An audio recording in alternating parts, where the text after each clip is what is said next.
436-35 34 here in the first round, and Mousasa looking for hammer fist from the top. Thickness going for a heel hook.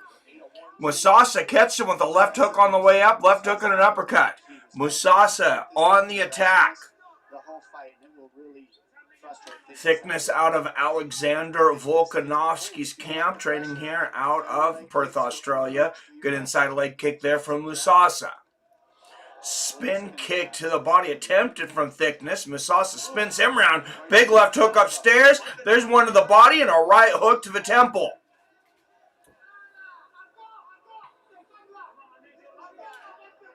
You're watching Fights with Friends, and this is a bantamweight bout between Colby Thickness and Josias Mousasa.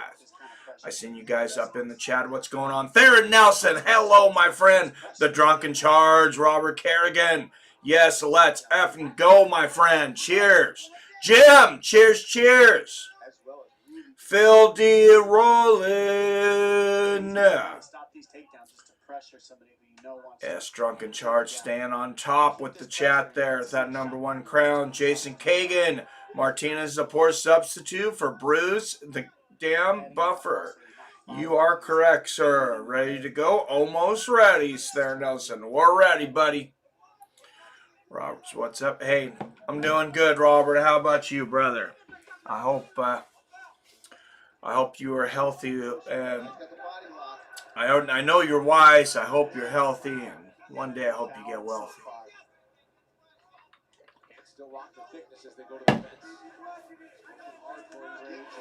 Oh, Thickness with the takedown there and lands in half mount.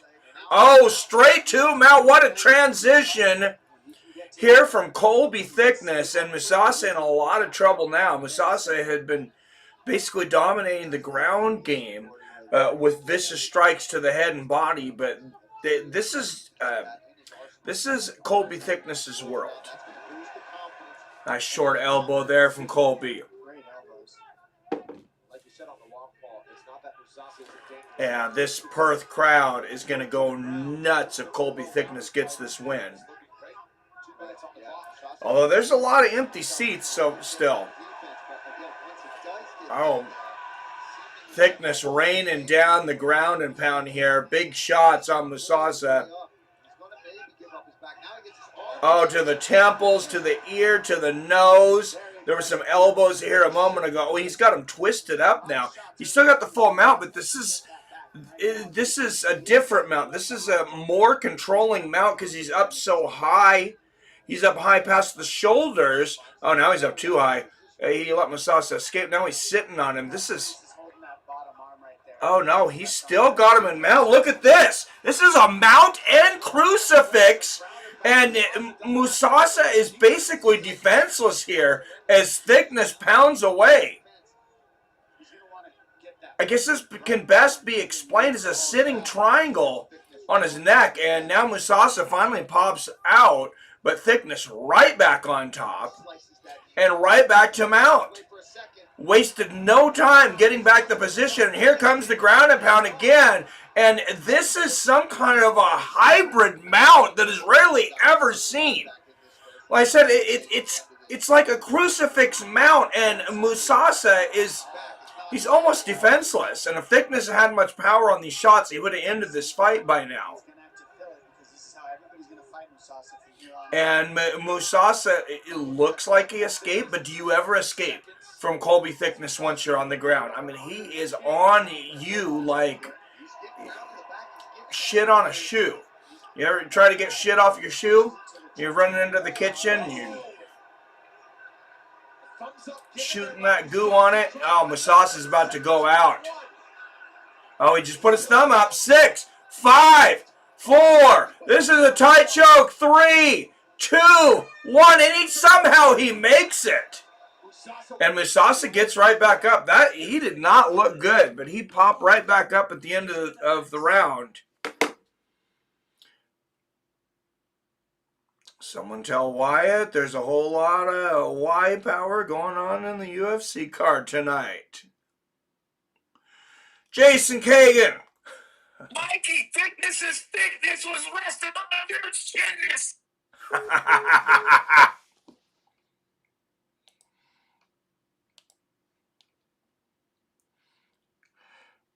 Man, what a wild dude, Colby Thickness, hanging all over Musasa.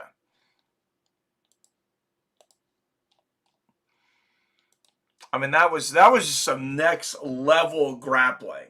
And I admit, I've been asked myself for a while, like, when are we really going to get to that next evolution of grappling that every MMA fighter that trains every day basically isn't able to stop it? Because there for a while, I feel like we kind of came to a stalemate for the most part. Yeah, you would still see some submissions, but a lot of times they were, a guy that was much better against a guy that really didn't have any ground game whatsoever. The guillotines, you rarely were seeing guys get caught in guillotines. There's some nasty leg kicks from Musasa to begin the second. Oh, and he lands some good shots up top and a left hand to the body. Thickness, he's just so weird. You see, his movement is extremely awkward. Like, if you didn't know him, if you'd never seen him fight before, I mean, you would say he doesn't know how to fight. Oh, good right hook upstairs to the temple from Musasa. And sometimes standing, he does look like he doesn't know how to fight. Musasa, definitely a superior standing fighter. But Thickness, just a whiz once he gets on the ground. I mean,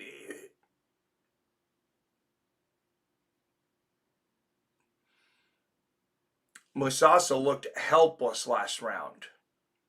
Oh, good steep kick to the chin there from Musasa. And Thickness not exactly looking... Oh, big elbow from standing from Musasa. Thickness not exactly looking coherent on his feet. They exchange right hands there, but yeah, you could define his stand-up as sloppy. You wouldn't be wrong. There's a good right hook from Musasa. But there he clinches Musasa. Oh, Musasa with a knee to the body and a left hook, and Thickness continues to press forward. He knows once he gets it to the ground that he will dominate, but he's being dominated in the standing. This is really a fight of two different game plans here.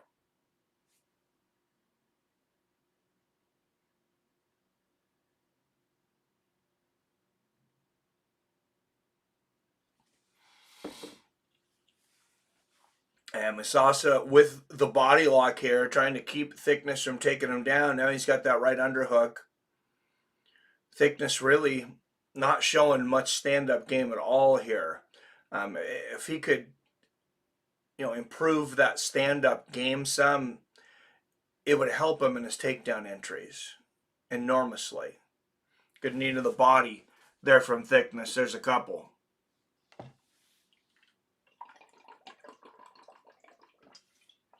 Oh, nice right uppercut there from Musasa.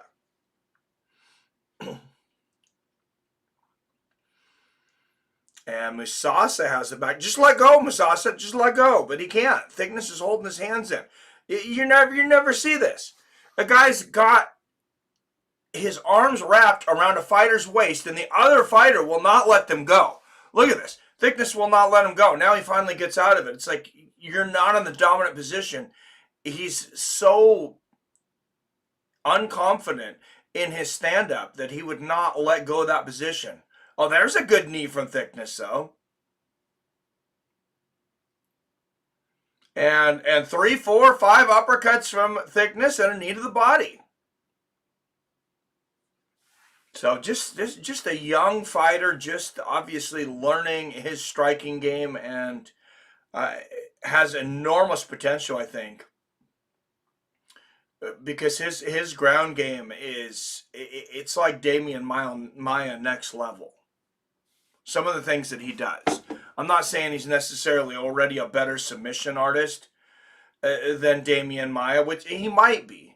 But some of the unorthodox things that he does on the ground, like I was talking about that modified crucifix mount. I mean, who's going to stop that? It's like hell on the canvas. And you see significant strikes very much in favor of Mousasi, 3-1. And Thickness lost this round. Up till now, 20 seconds left. He's definitely lost this round, unable to get Mousasi down. He's looking at the clock right now.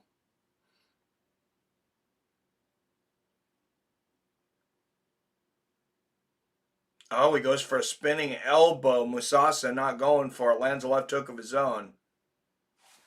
And that's going to be the end of the second. Frankie Chorizo, it would be a good time for you to call in.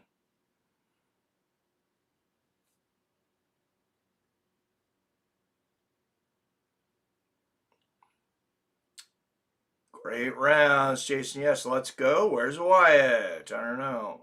Wyatt's at his ranch, Candyland. Oh, my God.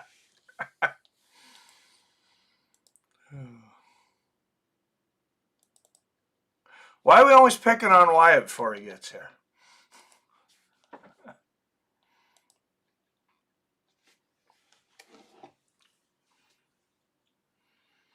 Unfortunately, I'm at work. No weed or booze. What kind of job is that? No. Is that? Not sure. What's up, Torrin Brown in the house? What's going on, man? Hey, we're just hanging out, watching some fights, man. How are you doing?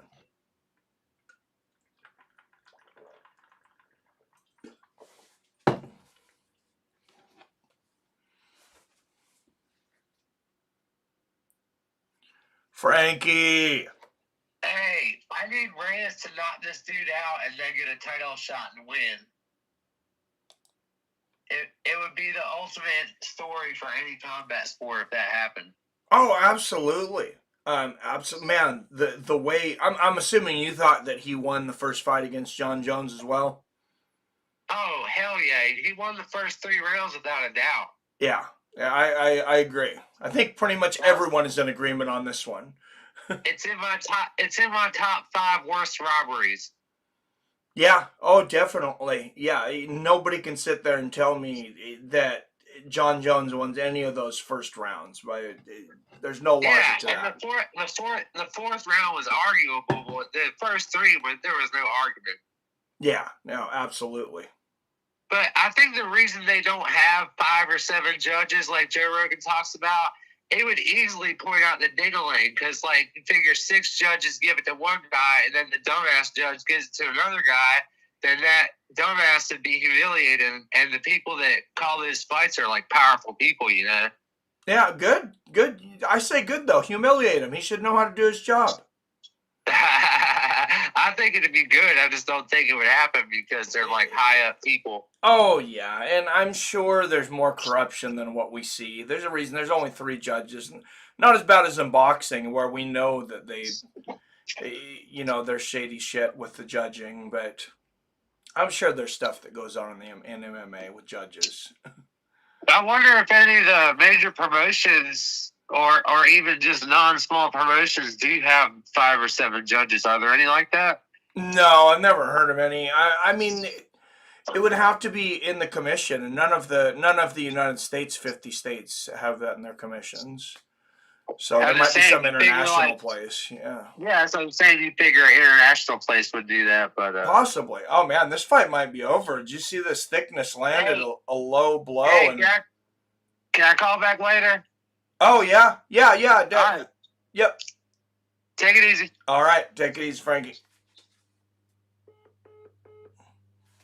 All right, I didn't mean you had to go, Frank. I was just acknowledging the low blow here. This fight may not continue. Mousasi, I mean, he looks like he's about to throw up all over the canvas. He is definitely trying to figure out how to go, though, and he's got a lot of time. He's got 3.5 minutes. He's stretching out back and forth.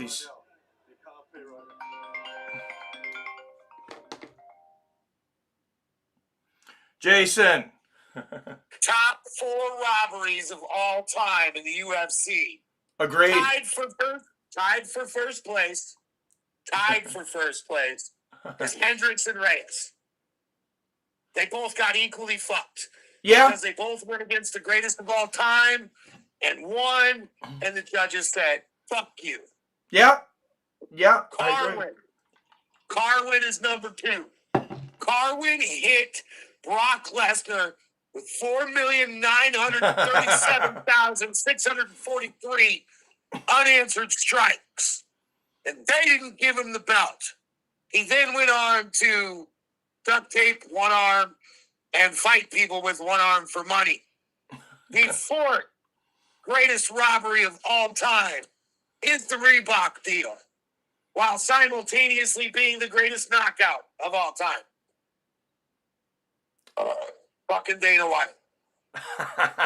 Good list, Jason.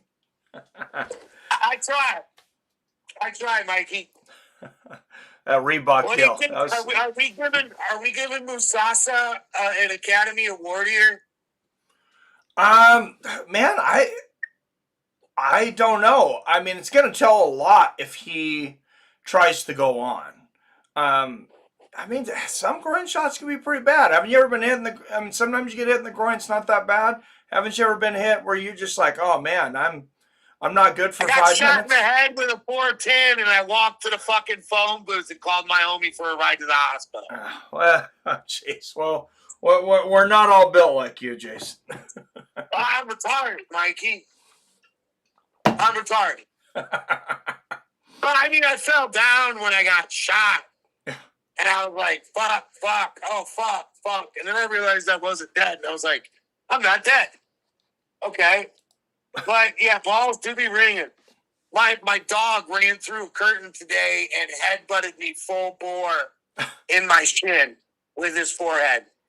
He's a 59-pound dog. Yeah. I laid down for 7 minutes and cried like the bitch that I am. And so I can't talk that much shit. But Musasa was obviously getting his wind back. Oh, he's making it back. I was going to say that was going to tell a lot. I'd say if he didn't come back, he's faking. I mean, my opinion, I think more people should take 4 minutes and 59 seconds. Oh, absolutely. That's the MMA equivalent of the standing 8 count. Yeah, pretty much. You know? I mean, yeah, the fans hate it, whatever. You know, if you lose, the fans are really going to hate you, so. But I don't give a shit. I'm taking a fucking break, dude. Give me a cigarette through the cage. Oh, especially in the third round. I mean, you're tired as hell. Tired to the motherfucker. Thickness probably wasn't too upset about it either. He's like, dude, I'm ready to go to bed. Shit, I was ready to go to bed an hour ago, and then I heard your sweet voice. I've been looking forward to this all day, Mikey. You're the reason. You are the reason we watch the UFC. Not because we want to hear Joe Piss Poor Martinez properly pronounce Latin names. No. It's because of you, Mikey. You bring us soulless, hopeless, futureless bastards together and give us a reason not to put our heads up next to our most hated person and put a bullet in our own head so we can kill them at the same time. And we fucking love you. And why isn't Candyland? Keep it out. Well, thank you, Jason, for that complimentary yet horrifying speech. Thickness with the takedown attempt there. I love you, brother. So Frank said, just wanted to get out the phone because I was done until later. I got you, brother. I just wanted to make sure I wasn't cutting you off. All right, Thickness going for the takedown again here with the body lock. Yeah, he's going to have to improve that stand-up because once you're dubbed as a one-trick pony, they're going to tailor their entire camp for your one trick, and you're not going to get a lot of wins. Not at this level. Oh, but there it is. As soon as I say that, Thickness, he gets the takedown. He might get this win. He's got the back. He's got hooks in. No, he's got hooks in that mount. He's got that insane mount that I was talking about. It's like, it's a different kind of mount.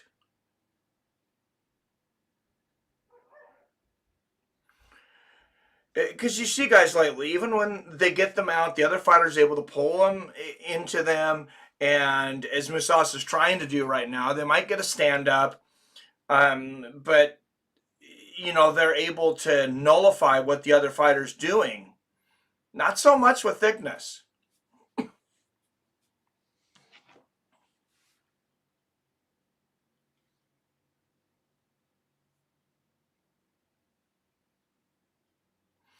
Thickness just pushing on Mousasi's head down. There's a left hook and right hand. Unfortunately for Thickness, I think he's still probably going to end up losing this fight. Well, he might get the first and third.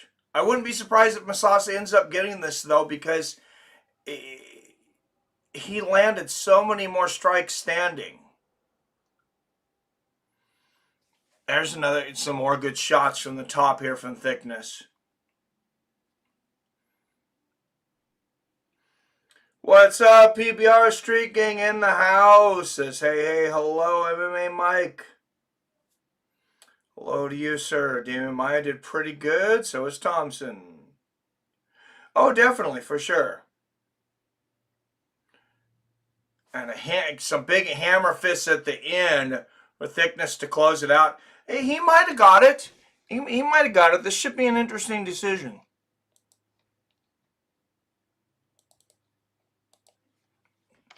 Especially since so many judges seem to know nothing about fighting. Yeah, that was Frankie Chorizo, Theron, and then followed by Jason Kagan. Robert says, Ulberg. Ulberg's the favorite coming into this one, but how can you not root for Reyes, man? Who you picking in the main event, Mike sucks. Man, I got to go with Reyes. I didn't bet on him, even though he's a 2-1. So that tells you I'm not uber confident as picks go. But I really got to root for him, man. I really hope he pulls it out. Because imagine getting to the pinnacle of your sport. And the UFC, it's much different than, say, Major League Baseball. I'm wearing my Mariners shirt right now because I'm a proud Mariners fan at the moment because we just clinched our division and we clinched the number 2 overall seed in the American League. So I'm very happy. If they lose in their first series, they all still go home millionaires. Dominick Reyes climbed to the top of his sport, beat some people would say you can't even argue it, the greatest fighter of all time, and was robbed. Let's get this decision here, and we'll go back to that. Well, ladies and gentlemen, after 3 rounds, we go to the judges' scorecards. All 3 judges scoring 29-28 for your winner by unanimous decision, Kobe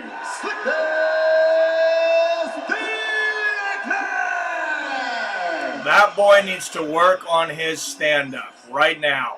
Well, how about that? Down to the wire for Colby Thickness, but it was that sustained effort, and you would think takedown late and aggression on the ground to the final horn. I don't know. I feel like that's a bit controversial to give him that third round, though. I think he won a minute of that third round, the last minute. Unfortunately for Mousasi hadn't been doing a whole lot up to that point either. But to go back to Reyes and Jones. So Reyes climbs to the top of his sport. Defeats, in most of our minds, I think, the greatest fighter of all time. And only to be robbed, only to be defeated by 3 people with a pen and a pad. Fights should not be decided anyways by a pen and a pad. But we've decided that people's, attention spans and everything aren't long enough now. We can't go back to the old days where you fight until we get a winner. So you gotta give those guys their nut and let them let them do the scorecard thing. And generally, I'm okay with that. But you have a guy like Dominick Reyes, who was a huge underdog. He's an underdog tonight. He was a much bigger underdog against Jon Jones. And has a dream night. I mean, you can see him. He is the happiest man you have ever seen that night because he knows he just defeated the greatest MMA fighter of all time. Like, he is the man. He's a light heavyweight champion, and he has dethroned the GOAT. And then 2 minutes later, these guys, these cowards, come in with their fake scorecards and their charlatan pins, and they say, Jon Jones is the winner. He retains the belt. When anyone with a 2,200 eyesight or better could see that Dominick Reyes won those first 3 rounds. That's why I'm rooting for Dominick Reyes. Frankie says, Rico Rodriguez got robbed worse in Pride versus Big Nog, and his career went to shot just like Reyes, but didn't come back like Dom. Dom could have gotten cut, losing several in a row. Yeah, good example with Rico Rodriguez, man. Yeah, that was a horrible decision as well. I don't remember it as well as I remember Jones and Reyes, but I definitely remember the fight. Yeah, Dom definitely could have gotten cut. He lost a few in a row, and there for a while it seemed like the UFC was mad at him. Like maybe Dana was mad at him because I think even he had a couple wins in a row, and he's being pushed down like not only to the prelims, but like I think one event he was like the second fight on a prelim. I was like, wow, he's never climbing out of the doghouse. But here he is, and an impressive win by either one of these guys tonight. I don't see how it's not a title shot because you got Alex Pereira and, of course, the champion Mogomed Ankalaev at the top at the light heavyweight division. And then there's really nobody. Ulberg and Reyes now. Reyes has climbed himself back up to the top. Ulberg, young guy, has climbed through the ranks and gotten himself up to the top. These guys are both deserving of a title shot should they win tonight, and I think they'll get it. I hope for Reyes. Ulberg's going to get plenty of chances. He's young in the game.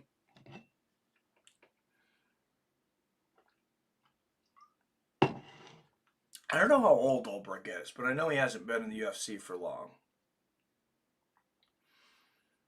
Randy Johnson, third best pitcher of all time. Jason Kagan. Hey, I'll go with that, man. What do you got? Clemens at number 2 and Nolan Ryan at number 1. That sounds like a great list to me. I think that's how I'd have it. I think they should make non-title fights 4 rounds, says Alex. I think it would make better chances for better decisions. Yeah, but even amount of rounds, you'd have a ton of draws. So, which, I mean, isn't necessarily a bad thing for everyone. And I don't always hate draws in boxing, to be honest. Sometimes it's just like, you know what? Like, these guys are both equally deserving of the victory. Why should we ruin one guy's record? Yeah, I wouldn't mind seeing it. All right, Jamie Malarkey, Rolando Bedoya. Malarkey, 3 years older at 31, an inch taller at 6 feet. Reach is 74 inches on both of these lightweights. Malarkey coming in a slight favorite at minus 125, and that is, I imagine, probably just based on the hometown judges. I'm just calling it real. All right, out of the blue corner, plus 105, underdog out of Lima, Peru, 14 wins against 4 losses, Rolando Bedoya.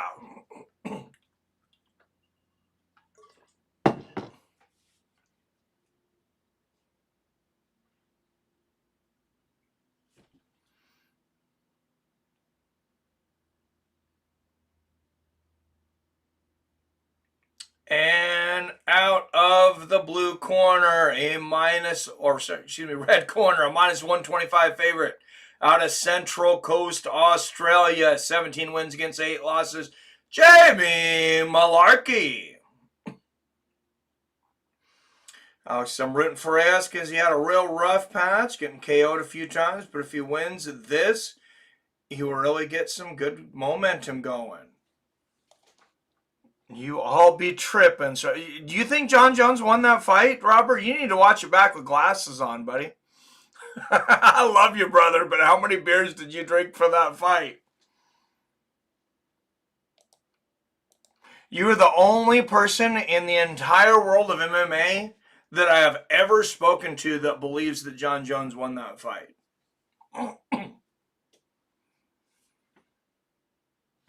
But you're pretty knowledgeable in MMA. All right, Malarkey catches that spin kick to start the first round. Nolan Ryan. Greg Mathews. Dude, that Braves team in the 90s had so many great pitchers. You had Greg Mathews and Tommy Glavine, and I can't think of all their names now, but man, they had like 4 all-time great aces. Good left hand there from Bedoya. And then Johnny Rocker coming in as the reliever. That guy was nuts. Good left hand there from Bedoya. I don't understand why Ulberg is such a favorite. It's torn. Oh, and there's a takedown from Malarkey. Probably recency biased, I guess. I mean, he's been pretty dominant. He's a bad dude.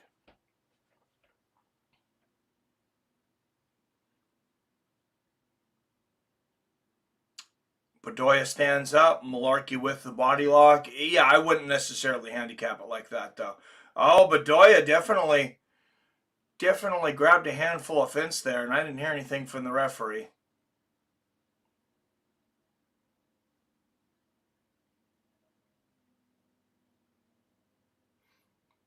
Oh, here's a choke attempt from Malarkey. This is, what the heck is this? It's not even a choke. Was it just a hat full? Was he going for a full Nelson? Yeah, this isn't high school wrestling.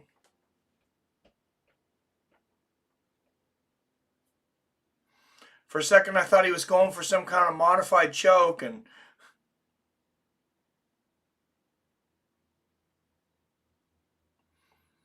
Bedoya doing a good job so far of fighting off the submission attempts. But Malarkey's got hooks in, and he's got Bedoya straight.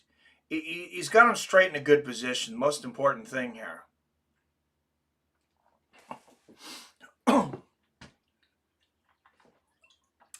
So far, Bedoya is not letting Malarkey get anywhere near that neck, though. 3 best batters of all time, says Jason. Tony Gwynn, Ricky Henderson. Oh, Pete Rose, Tony Gwynn, Ricky Henderson. For batters, I would say Ricky Henderson is the best stealer and best shortstop, probably. He was a great batter. You can't put Ichiro in there, though, huh? And best batters, so I don't know, man. There's a lot of arguments for batters. Yeah, Joe DiMaggio. Stan the Man Musial. I don't know how those guys would have played in modern days, like in the 80s. You put Stan the Man Musial. Does he bat 360 in 1985? I guess probably not, but I judge him against the guys that he played against.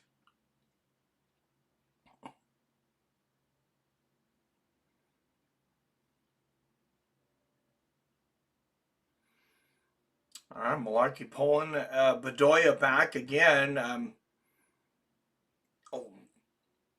lot of energy, a lot of effort this takes for Malarkey to hold Bedoya like this. Not super entertaining for all the fans.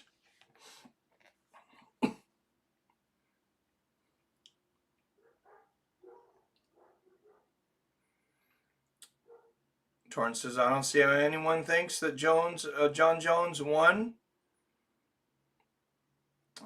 Dom was robbed.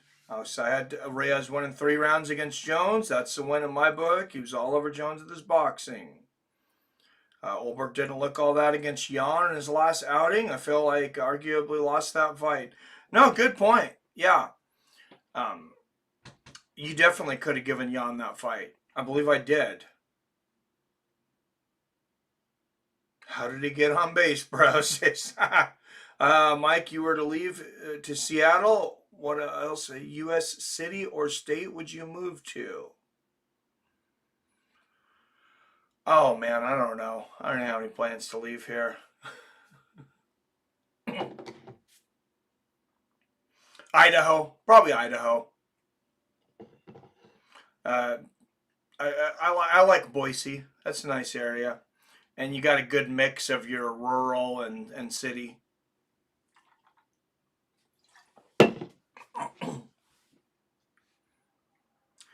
What about you, Tron? Where would you go if you could move to any state? Oh, it says, would you give Florida or Texas a try? I'd like to visit those places. Texas, definitely not. Definitely not. Bed bugs and humidity and just people are a little too aggressive for me there. I got to be the most aggressive person in the room, or there's going to be a lot of problems.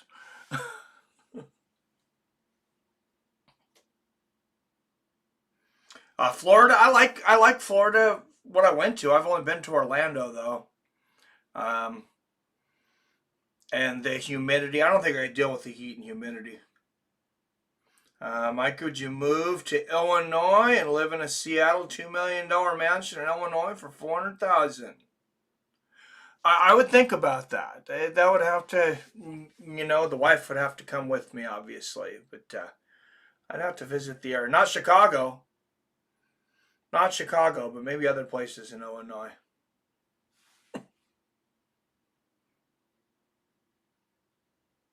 Would Torrin going to Texas again this December and January? Texas got land. No, that's true. Good little leg kick there for Bedoya.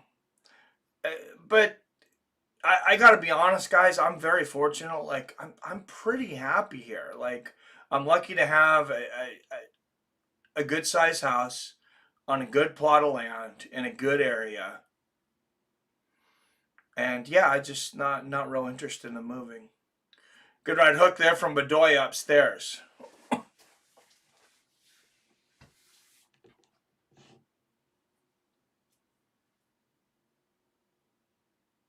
Seattle is the bedbug capital. I've never heard of people getting bedbugs in Seattle.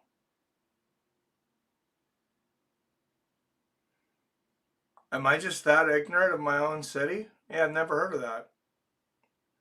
I'm currently in Illinois, Storm, but I've moved to Nashville, Tennessee, or Texas, Georgia, or Colorado. Colorado's nice.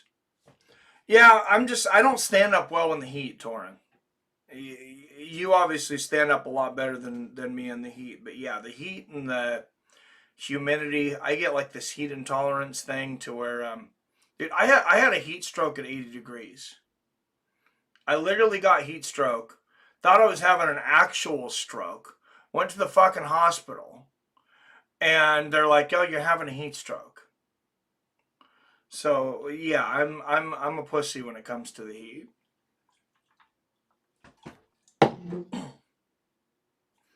Pacific Northwest is damn near unmatched in natural beauty, man. Those woods are second to none. Expensive though.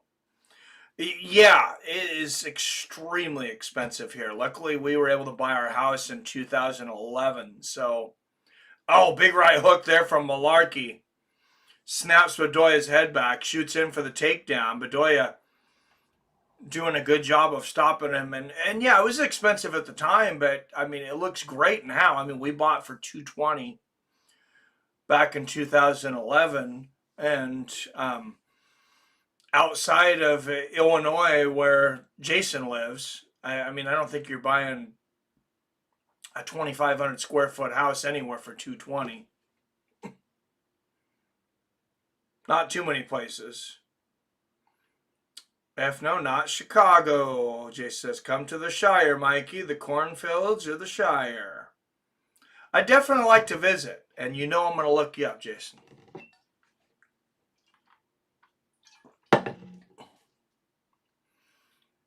I'll let you know in advance so you can save your bail money. Good knee to the body there from Bedoya. Torn says, where I'm at in Illinois, it's pretty nice. I'm in the Richton Park area. Yeah, it seems like most of Illinois is nice. They just get that reputation. You know, everybody thinks of Chicago and thinks like the whole state's like that, and that's kind of ridiculous. Good right hook there from Malarkey and a straight left.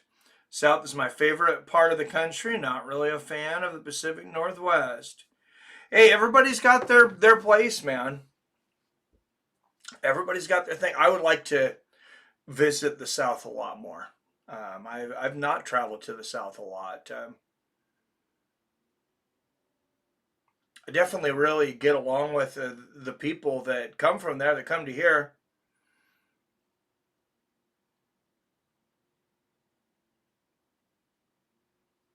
Well, what is it? What is it about that? Do you think, though, Torn? Do you think it's the people, the climate, a combination? Because we are definitely a much different people here. Like, I do get bored with some of the people here because there's some people with some pretty dry personalities here. Till you get a couple shots of whiskey in them, and then good left hook on the chin there from Bedoya.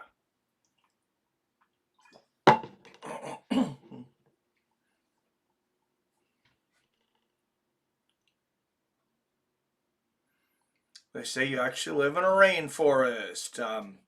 Well, we live in like a shadow of a rainforest. Yeah, we don't get near as much rain as people would think. For the winter months, we do. For about 3-4 months, we get a lot of rain. We're coming up on the rainy season, October, November, December. But this summer, we got almost no rain. Thank you, global warming. Nah.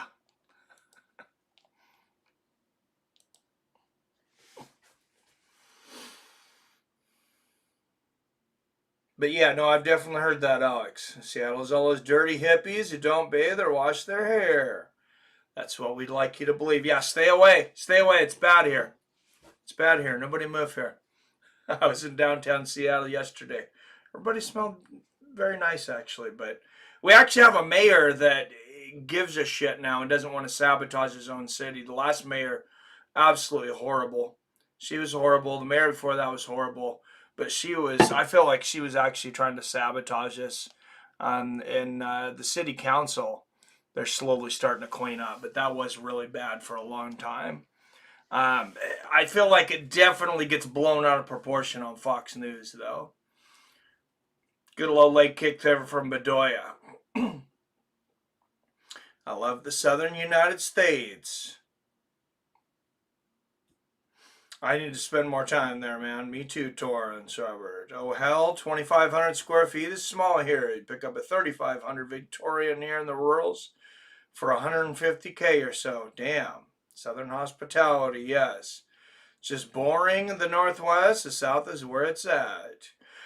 People can be boring here. You gotta find the right friends. You guys probably know me enough. I like my friends to be just a little wild. We don't need to be having the police come over every night or anything, but have a personality. Don't get offended by your own shadow. Good left hand and a right hook there from Bedoya. Don't take yourself too seriously. In the South, two guys slap boxing doesn't require law enforcement and a riot. Hey, we have mutual combat laws here. The actual law states that if two men are fighting and they are both in agreement that the police's job is to stand and make sure no one else gets involved until the fight is finished. Unless it's in a bar. Do not fight in a bar. You will go to jail forever. Oh, good right hand there from Malarkey. People think Washington is just a bunch of Kurt Cobains walking around. yeah, definitely not the case. It maybe looked like that a little bit in the late 90s. I'll admit there was a lot of Kurt Cobain lookalikes walking around. Good left hook there from Malarkey and a right hook. If you guys, I will admit, if you were to see my junior high school yearbook in 1996, you would see me with long hair with that Kurt Cobain split and hair down to my shoulders. Yeah, it would be quite embarrassing now, but I was a young man. Good push kick to the body there from Malarkey. Top 5 southern cities are New Orleans, Orlando, Florida, Houston, Texas, Nashville, Texas, etc. Yeah, I really want to go to all those places. Really would love to go to New Orleans and Nashville, though. Mardi Gras seems like that would be incredible.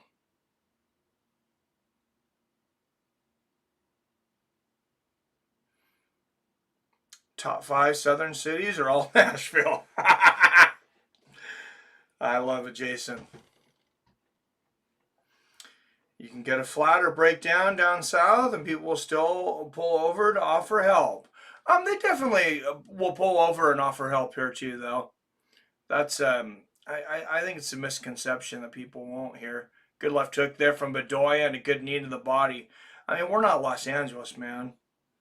And I say that not even knowing about Los Angeles, only knowing the stereotypes I hear.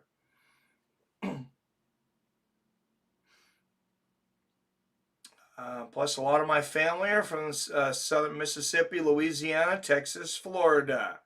Yeah, and that's another reason I said I would either, if I wasn't here, I'd move to like Boise, Idaho, because friends and family. Good left hand upstairs there from Bedoya.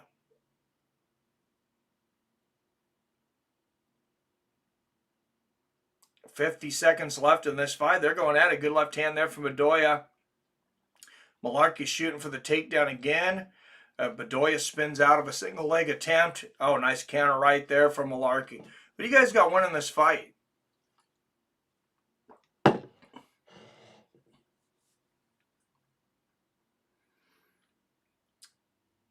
Why are we talking about Kurt Cobain? What's up, J-Dig?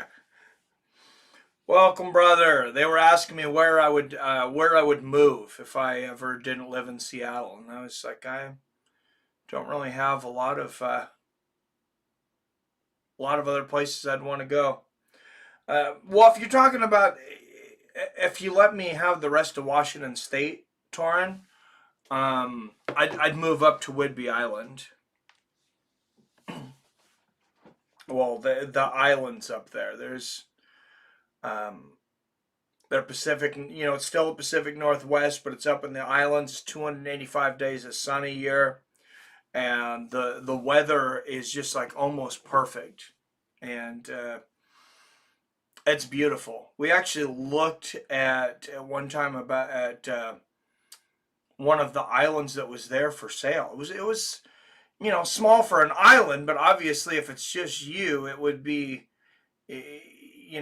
a big place. We're talking about, a few acres. I don't know, 3-4 acres. But that would have been pretty cool. But we got to keep working, so at least for now. Aliens, says there. Stereotypes are rooted in truth. Many times. All right, 3 rounds of lightweight in the books. Here's Joe Martinez. Ladies and gentlemen, after 3 rounds of action, we go to the scorecards. All 3 judges see it. 29-28. Your winner by Malarkey. unanimous I give it to decision, Jimmy Yeah. Malarkey! Well, he took some time away from the gym, said he really needed to recoup body and mind. He returns for the first time in 16 months tonight, and he returns to the... Good one for Malarkey. Not the most exciting fight in the world, but not boring. Well, all states are the Northwest besides Washington.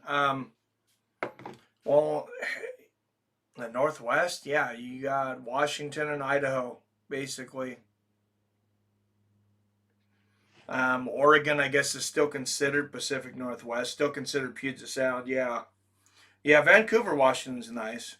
LA Dodger Stadium area is sketchy at night.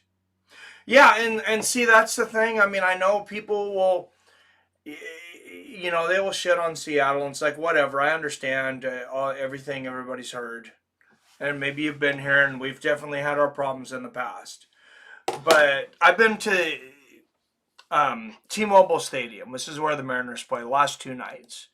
And I go downtown and we go to the stadium on the light rail, which is freaking awesome because I wasn't going into the city there for a while. Me and my wife, it really wasn't worth it because you got to deal with the traffic and then you got to pay for parking, which just pisses me off. And it's been getting more and more expensive. Well, they got this light rail now.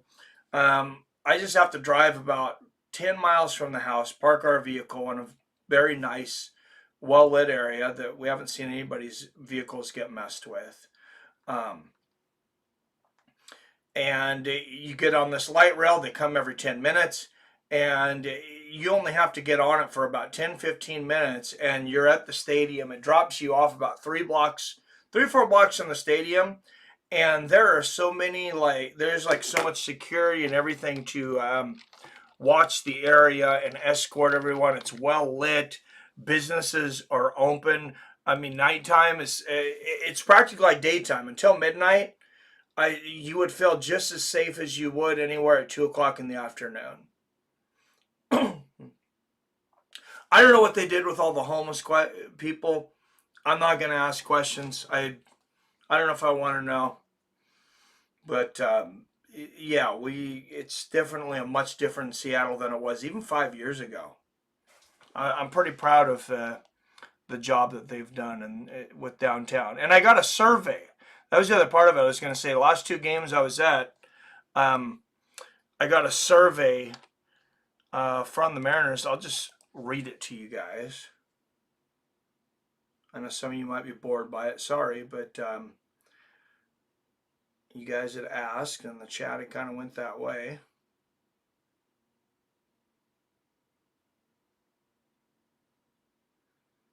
God, I get way too many emails.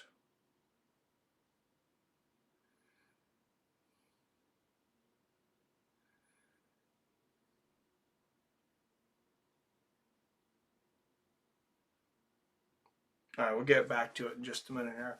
Andre Petrosky, 4 years old, 4 years older at 34. Cam Roston, 3 inches taller at 6'3".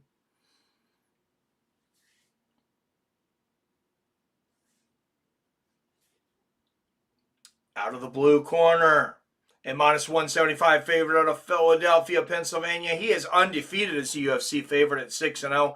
13-4 overall. The middleweight, Andre Petrosky.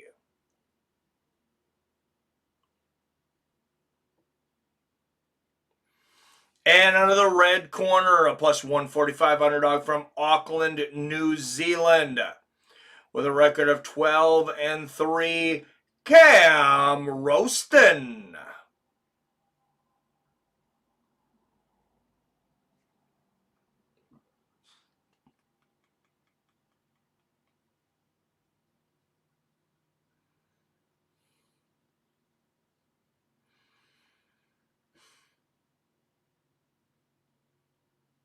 Oh, here we go. We would like your feedback. I found it here. 5-minute timer. Here we go.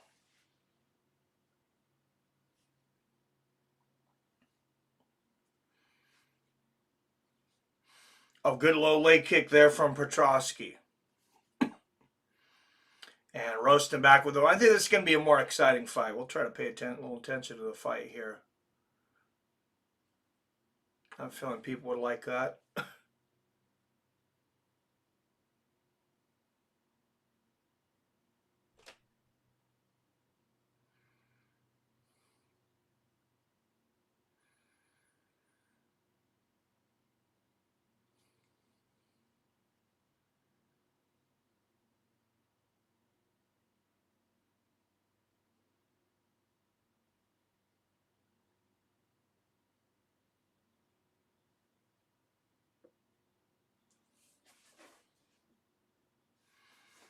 Roston circling Petrosky. Not a whole lot going on so far. Body kick attempt there from Petrosky.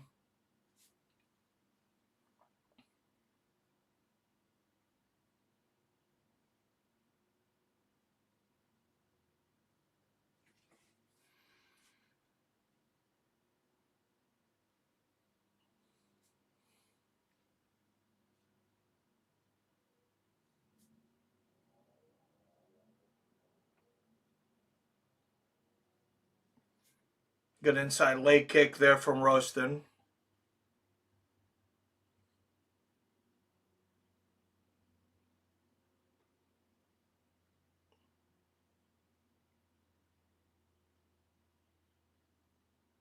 Sorry, this was a long survey asking me about my tickets.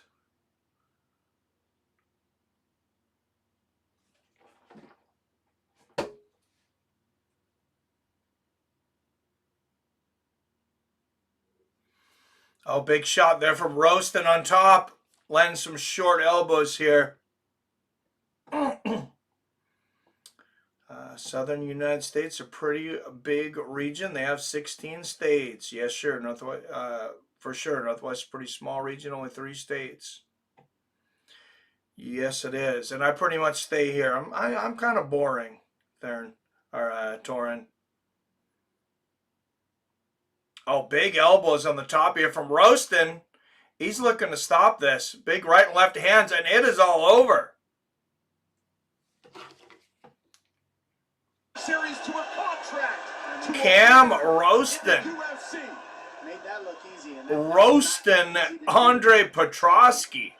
No, something really affected Petrosky. I'm sure we'll see the replay of it, but you saw him just immediately go down to a knee after eating that shot from Roston.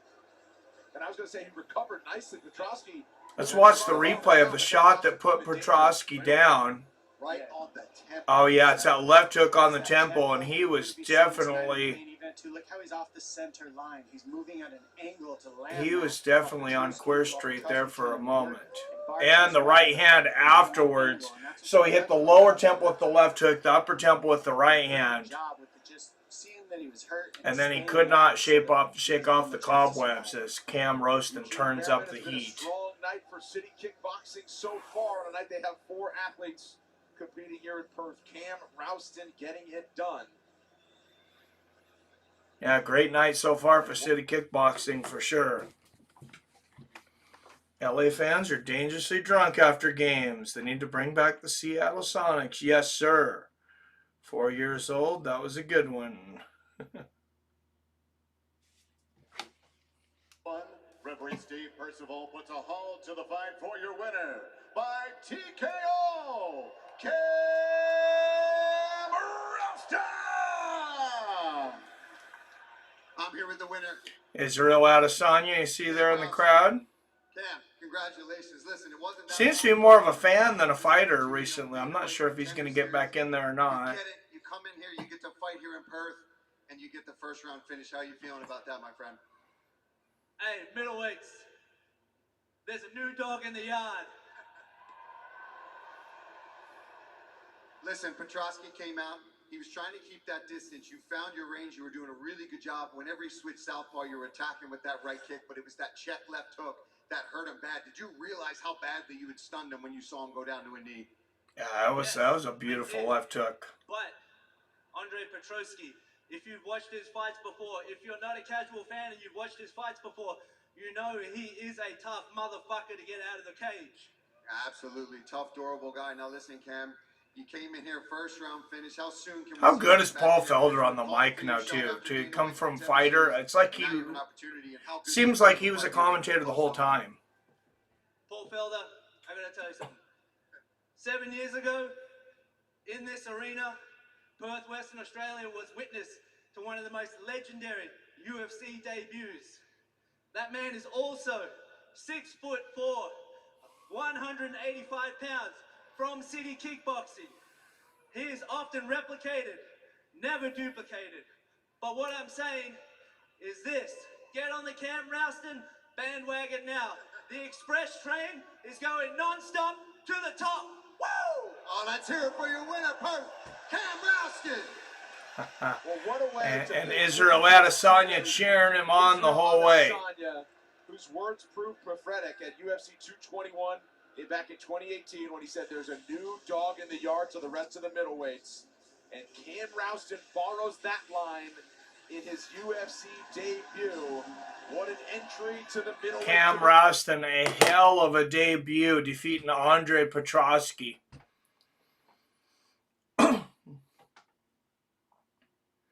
And that's the thing with these Dana White Contender Series guys. I know a lot of people will be like, oh, they're just Dana White Contender Series guys. Oh, they don't even have a fight in the UFC yet.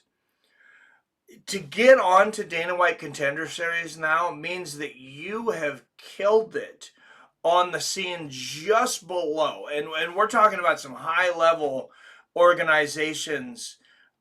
You know, LFA, they've had some great champions come out of there, but also Cage Warriors. I mean, basically the UFC of England and KSW. KSW has incredible talent coming out of there. Cage Fury Fighting Championships. They've built some incredible champions. What's your thoughts on the Oliveira Gomrat fight? Happy to see that fight. I'm excited. I'm always excited to see Oliveira fight. Gomrat, he's a great opponent. I got Charles in that one, though. What about you? I feel like Charles is better than... He's still top 3. For me, he's still top 3 in the division. Islam Makhachev, you know, obviously up here. Now you have Ilya Topuria in there. You know, maybe him at 2.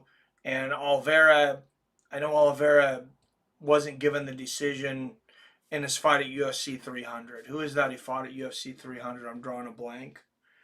But he lost that one. I thought he won that one. What's up, Billy Hughes? Who you calling a filthy bastard? What's going on, my brother from another mother?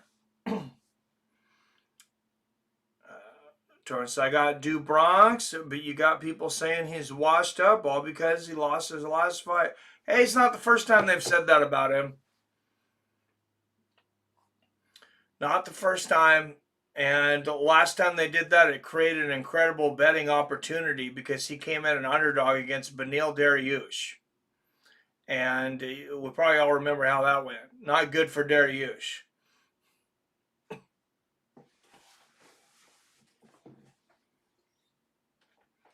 Then I see them saying Du Bronx will be the next Tony Ferguson. Oh, yeah, that's ridiculous. Tony Ferguson's a champion now. He just won that, what is it, that dirty, it's like a bare knuckle MMA. Isn't that what he just won a championship, I think? And I know it's a new league, but I was happy to see Tony get any kind of belt. And then I would be happy, as you guys know, to see him retire, but that's up to Tony. He's his own man. He's a grown man.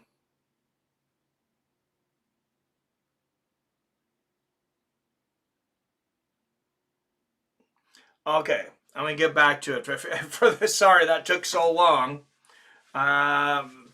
Anybody that's actually still here when we were talking about it. No, you guys were talking about dirty hippies and safety in Seattle. So here's the survey I got after going to these Lost Mariners games. It says, regarding public safety, how do you expect to feel during your full experience traveling to from T-Mobile Park and attending the Seattle Mariners games on September 25th? One of the options is taking the light rail to downtown Seattle. That's what I did. Choose that. It's extremely safe, somewhat safe, not safe at all. And all these go straight to the city council. Like, they're actually taking this pretty seriously right now. Me and my wife, I felt it was extremely safe. Not that I don't feel safe in most places. I'm 6 feet tall, 275 pounds. I'm not generally too worried anywhere, but I didn't see, a bunch of crackheads or dangerous people walking around. Walking from Light Rail Station to T-Mobile Park. They ask you, I thought it was extremely safe. Parking my vehicle during the game, extremely safe. Walking from my parking location to entry gate. And they have people the entire way, escorting you. You know, there's light rail security guys. You know, all the way from when you get on the light rail up to the stadium security. You know, is very helpful without being intrusive. I would say it's basically what they are, is helpful. And then if something was to get out of hand, they'll handle it, but they don't have that overbearing, like, you know, police presence. Walking from exit gate to my parking location, extremely safe. Taking light rail, I thought extremely safe. And yeah, they're asking all the right questions. I feel like we've really cleaned our city up. For anybody just coming in, that was probably a weird little segment there, but we've just been talking about it in the chat. Had to run to the dispensary, picked up some ice cream cake and some Fruity Pebbles flavored edibles. We going deep tonight. Oh, dude, I'm jealous. I gotta work when this is all over. But have a good time, man. Tony won in a boxing match. Wasn't it some kind of bare knuckle boxing or something, though?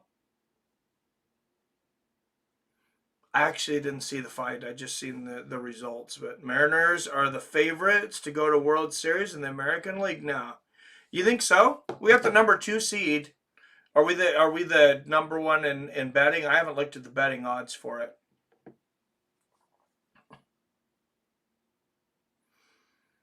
There's some security guard at the gated community.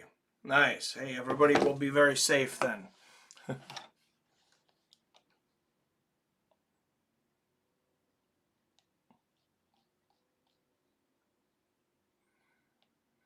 That was weird. They smashed all those fights like back to back to back, and now they got all this space.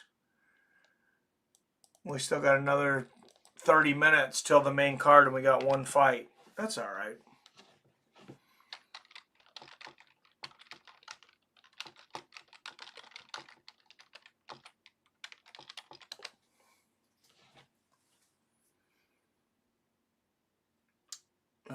Nah, it wasn't bare knuckles and actual boxing. Okay. I don't know what I heard. Maybe I seen some asshole on Twitter. Tony's Funky Chicken, regular boxing match. Funky Chicken Boxing League. I like Tony. I've always liked Tony.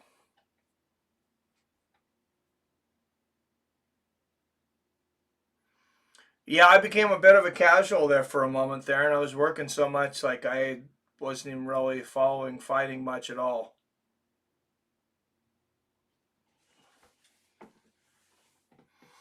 I mean, I go and read the, you know, like MMA fighting or listen to an MMA junkie podcast, stuff like that. But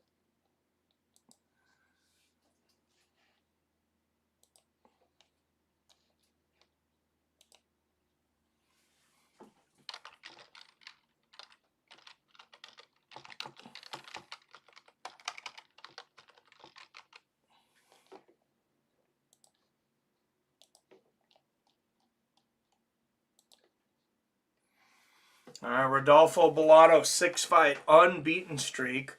4-0 with 1 draw and 1 no contest. Former LFA light heavyweight champion, finished 11 of his 12 wins, 7 knockouts, 4 submissions.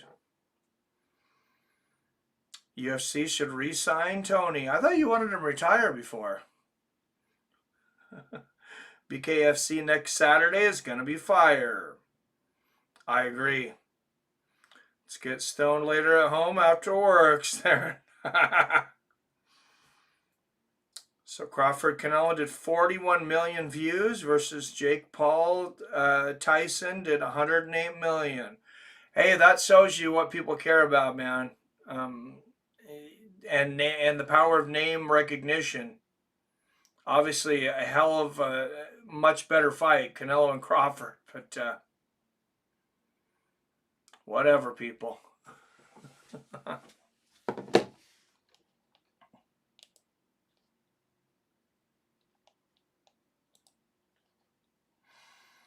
No, Canelo Crawford was a good one.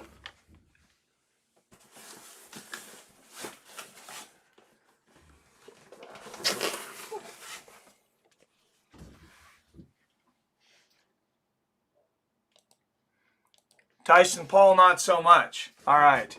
There's some props. Sterling to win by knockout, plus 110.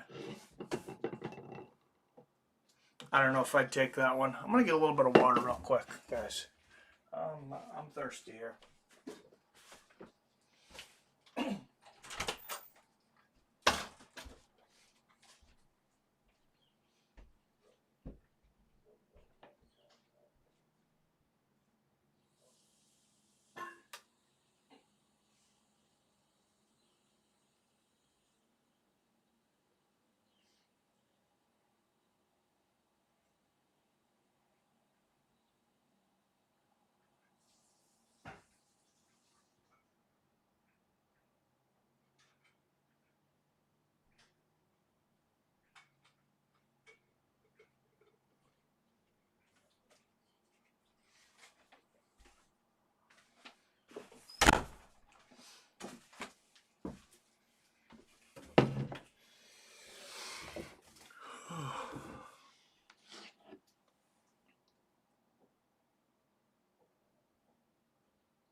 Went to the bar before work for one drink. One drink, sure, Theron. Out of the red corner, a minus 270 favorite from Auckland, New Zealand. Undefeated at 7-0, Navajo Sterling. I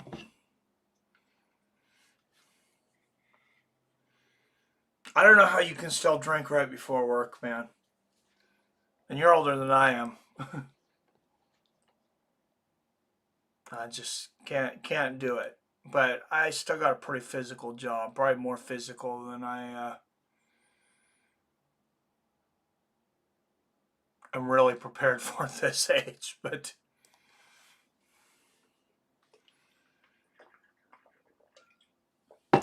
go to college, kids. Good right hand to the body from Sterling to start this one. Push kick to the body. Blotto left hook downstairs. This guy's looking like they're ready for a quick start. Push kick to the body from Sterling. You can tell by the body language. And a tie up on the fence here. Sterling with the right underhook.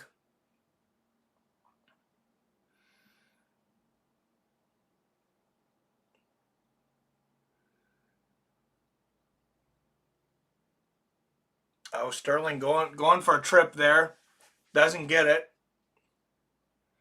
Blotto leveraging Sterling up against the cage. Looks like he's going to look to push away here. Good knee to the inside thigh. Both of these guys have great clinch work. There's a nice elbow in the clinch from Sterling. Right hook to the body. Blotto with the right hook to the body. Sterling slams Blotto into the cage.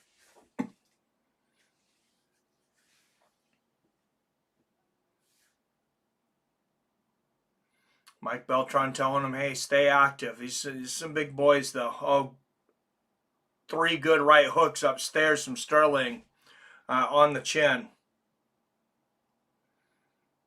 Smoked a couple tokes and only had one drink. I just sit in an office. Have my last cup of coffee. Got to get off work at 11. Oh, nice. Oh, nice spinning elbow from Sterling to break out of that. Good little leg kick from Blotto. Sterling answers. 2 minutes into this bout.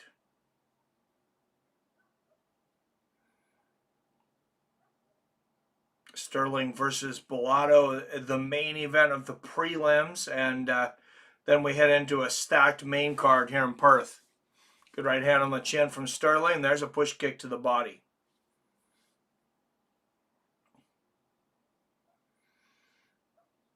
Isn't that boring sitting in an office, though? What's up? Sorry, I missed your, I missed a few comments here. I got to go back.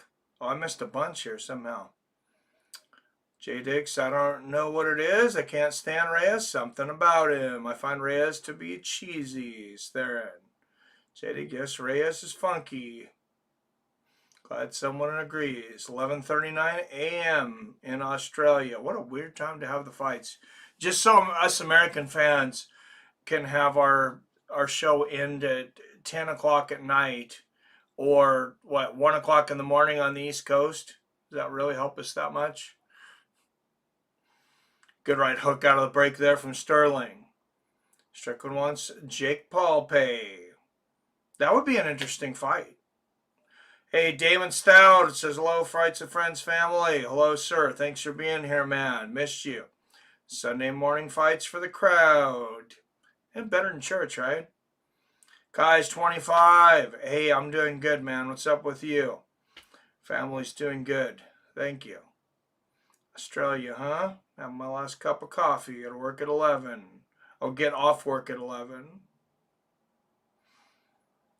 So there's another league, Bare Knuckle Boxing, is live on Vice TV, if you have that channel. Well, I imagine I do. It's probably on the box, right? Is that even advertised on Tapology? That's where I look up for all the events coming up. Mike, what's your thoughts on Paul versus Tank? Besides fight, the size of a keychain. Dude, that's like my only thoughts on that fight. Why? Oh, what a combination, the body from Sterling, and then went upstairs, Bellato digging in the body of the left hook, but here comes Sterling with another powerful combination, and Bellato somehow taking these shots, lands a good knee to the body of his own. Sterling is a man possessed right now, though. There's a flying knee to the body, right hook and a left hook from Bellato. What a war. What a segment of that fight there.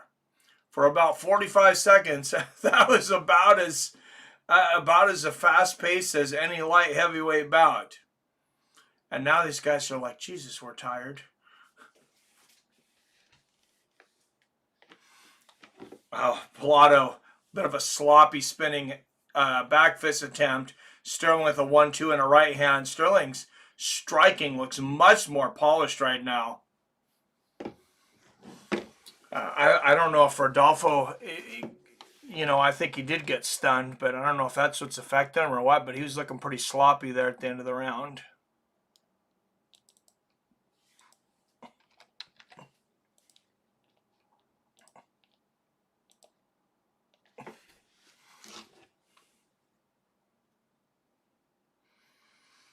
Beginning to watch the most pay-per-views lately, but I always drop in and give a like.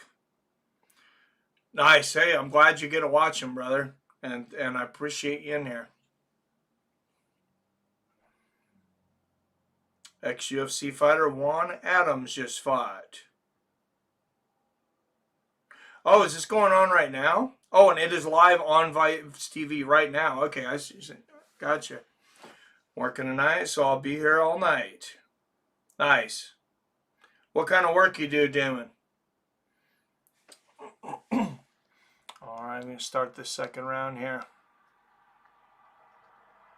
Mike Beltran looks like he's praying.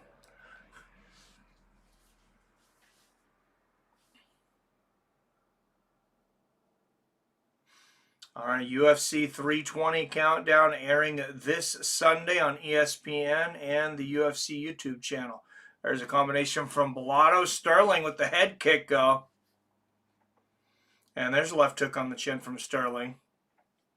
How do we rate on ESPN Plus? We got to go to YouTube to watch it.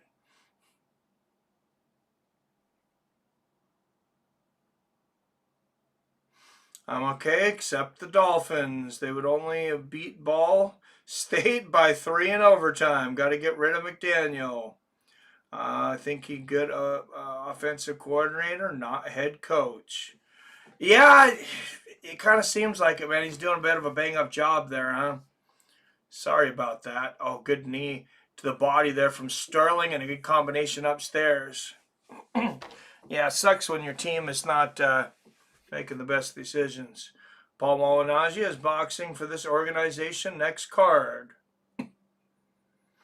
Well, I'll have to check him out. And remember George Soteropoulos. Yeah, that name sounds very familiar. He's an MMA fighter, right? That's way back. You have a food truck? Oh, sweet. Mac and cheese, pork, chicken, and beef barbecue. That's awesome, man. Seahawks look good, Mike. Big win on Thursday.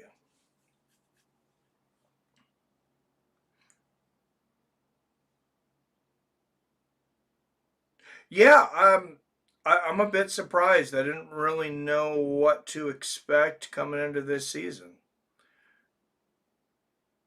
You think your Broncos will beat the Bengals this week? You guys are playing on ABC.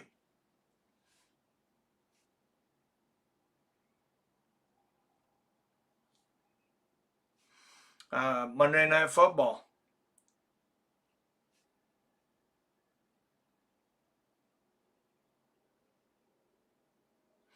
Even though you're 1-2, you guys are big favorites. George Sotopoulos came from the Ultimate Fighter. Dude has a great gun game. Okay. Yeah, it's like that's a game, that's a name from way, way back.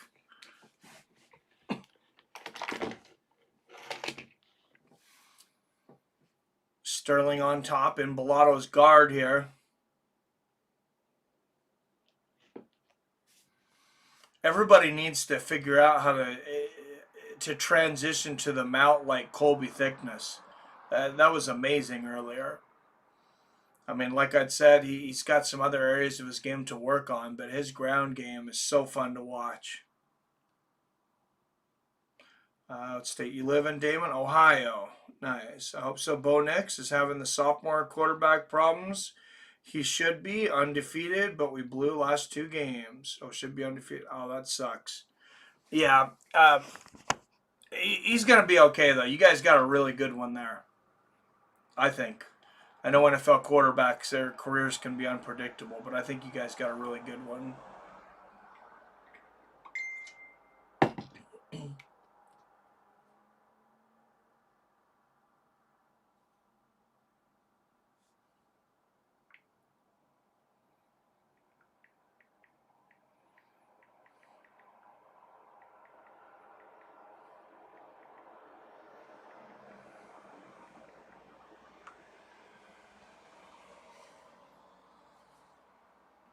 Knee to the body there from Bellotto. Right hook upstairs from Sterling. What's up, Wyatt Matheson in the house? Representing Canada. Good left hook there from Sterling. Right hook upstairs. And knee to the body. And you see Sterling dominating the striking here. Good body kick there from Sterling. Good right hook from Bellotto. Bellotto just seems off tonight. I mean, like I said, maybe it was from getting shook earlier. Mr. Candy's here, Jason. Played basketball at Edison State in Pica a long time ago. That's awesome, guys. That's pretty cool. You played college ball? Says, what's up, Wyatt? Wyatt, what's up? The Canadian tickler has arrived. Jesus. All right, and there is the end of the round. Bellotto ends it with a takedown. I still got to think Sterling's up. Oh, is there a head clash or something? He's got a bad swelling on that right eye. Takedown, how he just lifts it up and yeah, sweeps that bottom leg. There it is. I mean, that was slick. He got the takedown, but they clashed heads on the way down. That guard. Let's see this right hand just didn't load it, just fires it down and gets some respect back. Oh, and that big right hand from Bellotto didn't help. Still, Navajo Sterling, I think he's got to be up 2-0 here.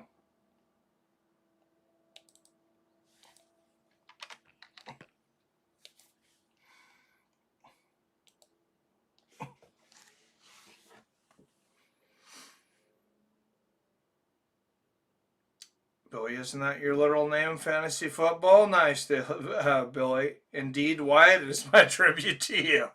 Jesus.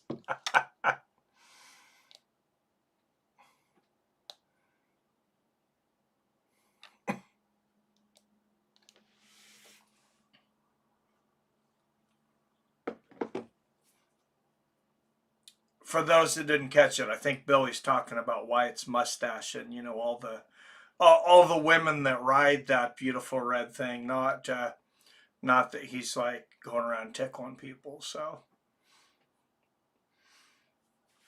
good body kick there from Sterling and the right hook upstairs. Always good to name things close to you after your idols. Good right hand from Bellato. Left hand from Sterling upstairs. Oh, great combination to the body there from Sterling. What's everybody eating, drinking, smoking tonight? Good low leg kick from Bellato. I mean, I'm sad I can't join you guys with the drinking and smoking. I got to work later. Good left hook from Sterling. There's a left hand from Bellato. But on the other hand, I'm down 40 pounds this year, so I'm not real upset about that.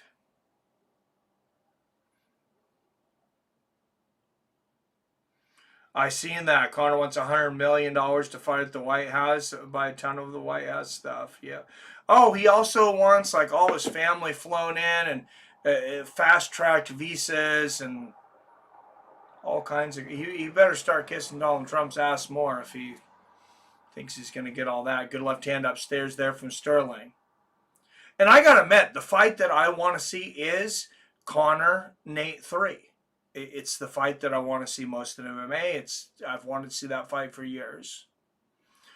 But don't cave into that guy.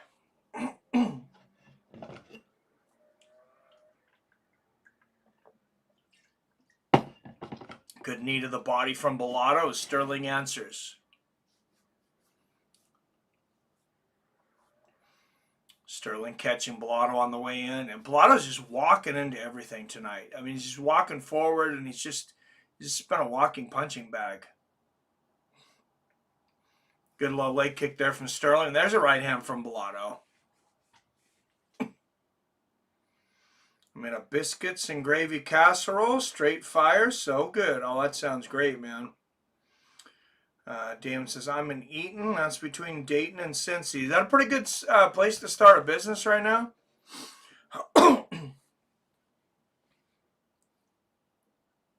Just curious what places are. Not that I'm moving. Mac Farms, Fruity Pebbles. That's Kai's 25. Sounds great. Conor ain't going to get over 20 million. He certainly ain't getting 100, man. Yeah, no, I agree.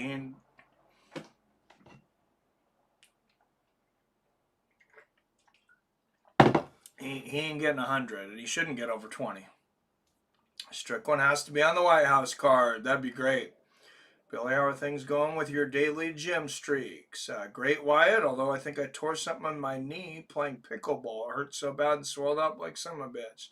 Oh, that sucks. Mike, you want to see McGregor versus Nate more than Ngannou Aspinall? Yeah, that's a good question. That's a great fight to watch. I'd be happy with either one of those. Good left uppercut to the body there from Bellato. I mean, if you get the Conor and the Nate that you got in the second fight, that's the fight I really want to see. I'm just not sure that's what you're going to get at this point. And the build-up, half of it's the build-up for that. Like those guys are just tremendous together. Because, yeah, Aspinall and Ngannou, it's going to be awesome. We're going to get a month of build-up. It's going to be a great fight. Conor and Nate, we might get 6 months of build-up. Oh, good back fist there from Sterling. Counters that spinning elbow attempt from Bellato.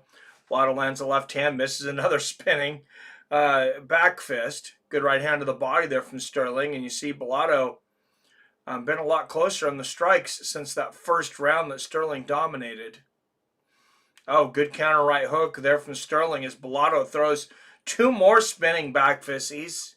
He's got to stop opening himself up like that. Good combination in the body from Sterling. Oh, what a right hand there from Navajo Sterling. Good left hand from Bellato. Sterling with the body kick. Sterling trying to close strong here. And it is over. Jason Kagan. What's up, my man? Let's talk about who's not going to be on that card. In no way whatsoever is Islam Makhachev going to be on that fucking card. Yeah. No. I agree. No way. There's no way. No way is Wiley Zhang going to be on that card. Nope. Unless she's fighting Kayla goddammit Harrison. Fucking who else will definitely not be on that card? Beneil Dariush. Anybody that's Muslim, pretty much. I was thinking more Russian than Muslim. Yeah, that too. You know, Makachev isn't running under the Saudi flag, bro. Yeah. I think Aspinall would be a safe bet if he's still champ. Oh, I yeah. think Pereira, maybe. Let's get this decision here real quick. We go to the judges' scorecards. The totals are 30-27, 30-27, and 29-28. All for your winner by unanimous decision. He is still undefeated, Navajo. And I love the body language on Rodolfo. He told there, when he heard the 27, he's looking back like, man, I know I lost, but you didn't give me one fucking round. This Navajo Sterling kid, he's a violent motherfucker. Yeah, he is. He's violent. He throws punches the way Chuck Liddell throws punches, but he's built like Jon Jones. Yeah, he's a real interesting prospect. He's violent. Like he's violent. He's not just athletic. He's violent. Like right now, he's all cool and shit. Like Sugar Ray. Sugar Ray was cool and shit. But when that motherfucker would shoe shine you, he would have the meanest look in the world, and he was violent. Oh, This guy's violent, Mikey.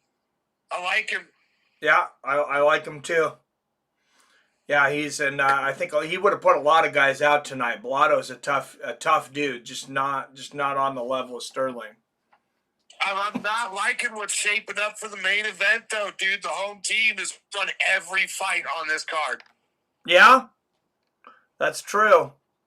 Everybody that didn't have to take a 16-hour flight to cross the hemisphere has won. Yeah, but they kind of stack these cards to where they hope to have a lot of the hometown guys win. And they get a little bit of, you get some favorable judging, especially in the early parts of the card too. It'll shape up now. Now everybody's watching. You got to have some more reputable judges. I don't think that Thickness was meant to win that fucking fight, bro. Yeah, I wouldn't have given it to him. I wouldn't have signed him up for it. The guy moves like Ronda after Holly cracked her the first time. That is a great comparison. That is a great comparison. That was he was a little stiff. He looked like that one wrestler that they put up, the Japanese wrestler they put up against Nick Diaz as a fill-in one time, and Nick had beat him over in Japan like a couple of years earlier. He just looked stiff, and he didn't look like he had all the faculties of all of his joints. He was too rigid. He didn't look good. No. Yeah. I mean, he was incredible on the ground. I mean, that was incredibly fun to watch on the ground. But yeah, his stand-up was just weird. I don't even know how to explain it. He was okay until Magumbo got him across that motherfucking jaw. Yeah. Couple of those leg kicks and a jaw check. He didn't look right, but man, I really hope Dominic pulls through. Me too, man. I really hope Dominic shows up. Me too, man. I'd like Dominic to show up, win this fight, maybe fight for the belt. I don't know. Fucking maybe take a white boy winner and gain about 30, 40 pounds and just start talking shit to Jon Jones. Just start talking shit to Jon Jones. Hey, think about it. Think about it, bro. Talk all that mad shit to Jon Jones. Build it up. Get on that fucking White House card. You got Brown America versus Black America in the White House. Trump might let him. He might let him fight at the beginning of the prelim. He's not going to want all that brown and black. The greatest of all time. fighting his ghost of Christmas past. Come on, bro. Come fucking on. And then everybody just starts shit talking behind Reyes. Colby Covington gets into it. Yeah, John, why don't you fucking fight him, you fat fuck? And then Chael gets into it. And then DC starts piling on. And the next thing you know, Skip Bayless starts talking shit, and then Rob the pizza guy, what's his name, Fortnoy, Dave Fortnoy, whatever that is, he starts talking shit, and then Dominick Reyes jumps in, and Felder makes a tweet, and that's the straw that breaks Jon Jones' back, and fucking Jon Jones comes back and gets the shit kicked out of him by the NorCal kid in the White House. Oh my God! That's my vision. That's my vision, Mikey. Hey, that would be something. I would love to see it. Billy Hughes says, Dave Portnoy, El Presidente. What? All right, I'm going to get off here. All right. Yeah. All right, thanks for calling in, brother. I'll talk to you later. Later, bye. Wyatt says, Darius is Christian, not Muslim. Oh, wow. That was awful racist of me, wasn't it? He looks like he's Muslim. Sorry about that. Sorry, Benil.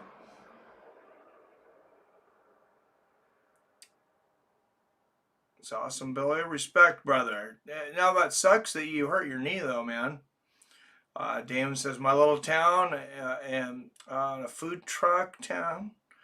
Because all the fast food sucks and can't make any order right. Then having 3 cities near is good for events. Dayton, Hamilton, and Cincinnati are all within 45 minutes. Oh, that's awesome, man. Hey, you seen a need in your community and you came in and filled it. That's sweet.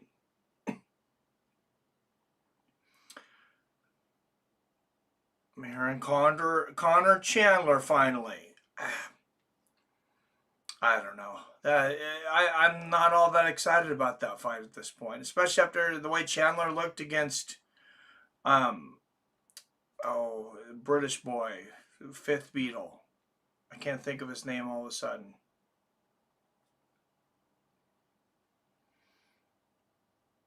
How do you make it a casserole, Billy? I love biscuits and gravy. Oh, me too, man. You want to talk about build-up? Who's pumped up for Cheeto versus Chael? Oh my God, I can't believe those guys are going at it in wrestling, though. Like Olympic wrestling, not WWE. We'll have A&W here. The rest is food trucks. I think we have 15 different trucks that rotate around town. Oh, that's awesome. That's way better than fast food. Yeah, I think people are sick of fast food. It's like it's just the same old crap. And then after COVID, they took away most of their options. Like you go to Taco Bell, and there was a few things I liked at one time, like loaded potato grillers. And they were okay when they were like $1 or $2. But now they only have like 30% of their menu. And the rest of fast food, yeah, it's kind of disgusting. Rob, it's breakfast tots, then the sausage gravy, then bacon on top of that, followed by scrambled eggs and more gravy with cut up biscuits on top to make the crust. I can text you the recipe, Rob, if you're interested. Oh, that sounds delicious. No hums out at the White House. Probably not. Also, Islam is not Islamic Muslim. His name just makes it confusing. Oh, he's not? Yeah, I was confused, I guess. Who is having to kiss Trump's ass for visas? Anybody fighting on that card that's not from here? They stacked the France card for the French fighters to win, Spill. And I mean, like, I don't want to stack the whole card, but in a way, it's like, I kind of get it. You're trying to get into, you're trying to break into another area in the country, and you don't want all their guys getting their ass kicked. You're going to have some showcase fights. I mean, I'm not completely against showcase fights. You used to have them all the time in boxing. You would have a lot of the top fighters, and they would just, okay, we're going to fight a mandatory contender tonight. He's, the champion is a 10-1 favorite, but you're going to get to see the champion do cool shit. He's going to play around with his opponent for 6-7 rounds, give you an entertaining fight, and then take him out in the 8th. Of course, I don't want to pay $80 for that, but if it's on ESPN, I'm happy. Not going to lie, I'm going to be pissed if Reyes loses. Man deserves this. Dude, I think most of us are. The arena they're in reminds me of how the fights look back when they fought at the Hard Rock in Vegas. Oh, it does? Yeah, that's interesting. Wyatt, does Alex beat Ankalaev next Saturday? Nope. Yeah, unfortunately, I don't think so either. I'm surprised that Alex is coming right back for the rematch. I love Alex Pereira. It makes me feel like he knows he's at the end of the rope, though, and he's just trying to make as much money as possible. I mean, I'm sure he's confident in himself. I'm sure he's going to come out there and try to win the fight. Don't get me wrong. Oh, Tom Nolan and Charlie Campbell coming up next. This is a good fight, guys.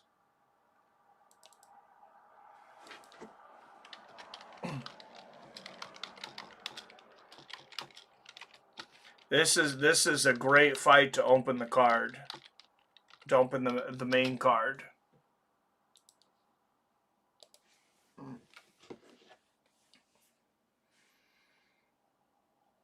Perry versus Stevens BKFC fight is the fight I'm amped for next Saturday. Yeah, that's going to be great too. Dave Portnoy, Presidente. Kayla Harrison for the White House card. She grew up 20 minutes down the road. Dude, Kayla Harrison and Amanda Nunes, that would be a great fight. Either co-main event or 3-spot. Because I think you're going to have 3 championship fights on it. I think you're at the White House. I think Trump's got to demand it, right? You got to have 3 title fights. Like, those are some of the biggest cards that we've had, where you've had 3 title fights. How can you not do it for the White House? Good old White House card. How you doing, Theron? Wyatt, on behalf of all Americans, thank you, Canada, for producing Alicia Cuthbert. Portnoy seems like an asshole from the little bit I've watched him. He definitely seems like an asshole. But, you know, it's America. We love assholes. Wow, Navajo Sterling. Yeah, he looked good there. You watched The Girl Next Door, Billy. Never heard of it. Is the American Indian. 5th Beatle was Mr. Bean, right? Yes, why it changed my life. Plus, he was in Old School in 24. She is hot as F in 24. Oh, what a show that was. Back in the day, 24. That was one of my favorite shows. At least I thought so as a kid. Even her chubby and a mom, she is a smoke show. We should get Tito, Tony Ferguson, and Chael as the next commentary team for the UFC. That would be entertaining. Tito would be so entertaining, and you got to give him loads of alcohol. Or maybe you just get everybody else drunk to make it an even playing field, but...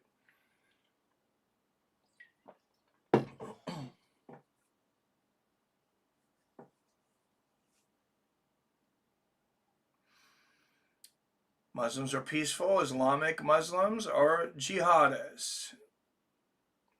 Oh, yeah, no, and I wasn't saying anything against any religion. I don't like to stereotype people like that. White House card will blow UFC 300 away, I think. But personally, don't get mad at me, anybody, guys, but, like, isn't this kind of dumb? I think it's kind of dumb. We're going to spend all this money on having a UFC at the White House. I mean, I know, you know, Trump wants to be Caesar. Let's just be real. He wants to be Caesar. He wants us to be Rome, and this is his gladiator fights. I don't know. It seems like a mess to me. Kayla Harris is perfect because J.D. Vance is from Middletown, just like Kayla. Oh, I didn't realize that. Yeah, I would love to see her on the card, though. Damon, Islam is the religion. Muslim are just those that follow the religion. Think you may be confusing Islamic Muslims with Islamic extremists.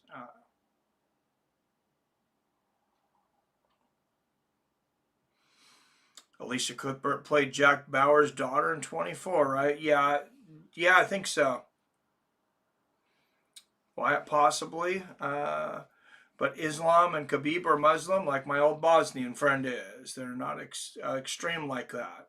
No, and I have Muslim friends. One of my best friends is Muslim. He actually was born in, oh God, why am I drawing a blank on that? I know it's not Ethiopia. It's in Africa. Now I feel like an asshole. And Somalia.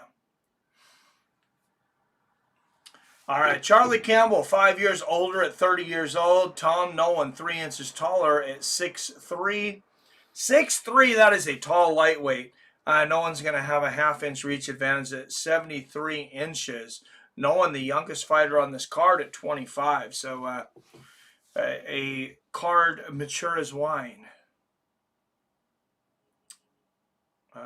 Fighters are going to walk out from the Oval Office. That's badass. I mean, that is pretty cool.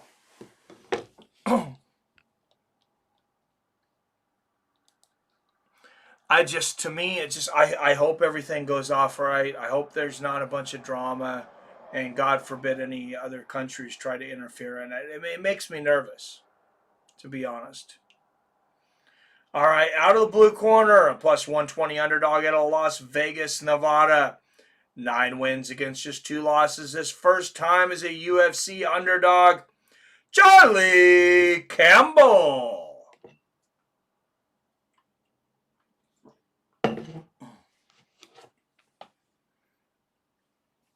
Fought a guy named Muhammad after leaving a game once. Dude got us completely lost. Ended up in the hood. Out of the red corner, a minus 140 favorite out of Brisbane, Australia. 9 wins against just 1 loss. Tom Nolan. Got to hear the pump from this crowd. Tom Big Train Nolan! And your referee in charge is Jim Perdillo. Yeah, they love that guy.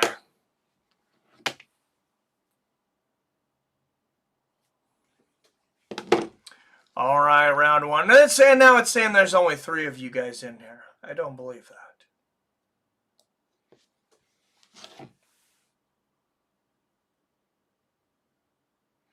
This is an untruth.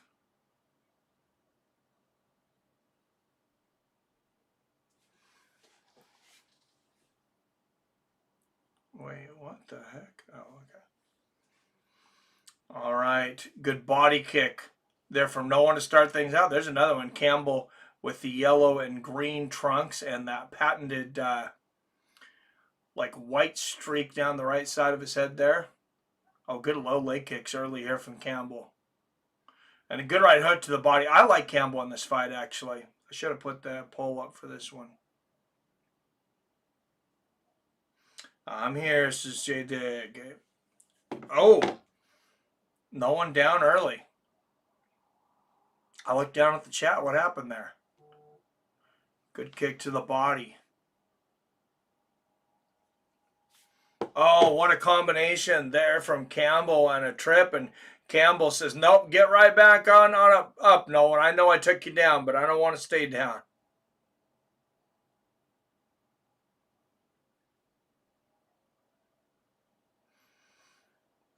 It's like when you're on a blind date and you go down there and you're all, you look like you're all excited, and then you smell something that just ain't right and you don't want to stay down and jump right back up. That was Charlie Campbell right there. He says, no, ma'am.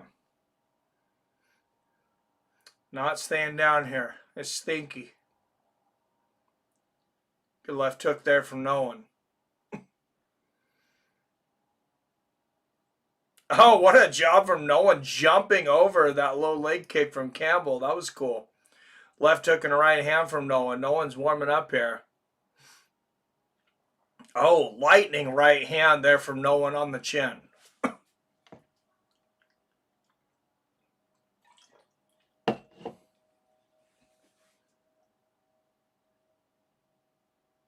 Good inside leg kick from Campbell. Oh, there's a great combination from Campbell. Left hand, right hook. Nolan coming back. 1-2 from Nolan. Beautiful spin kick to the body from Tom Nolan. Oh, and there's a right hand upstairs from Campbell. Good left hook upstairs. They are going at it. Good knee to the body from Nolan.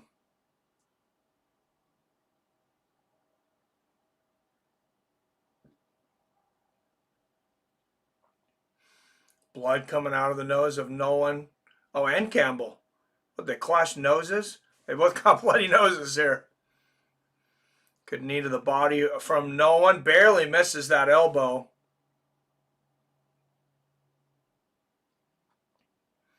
Back to the center of the cage. Here we go, boys. 1:45 left in the first.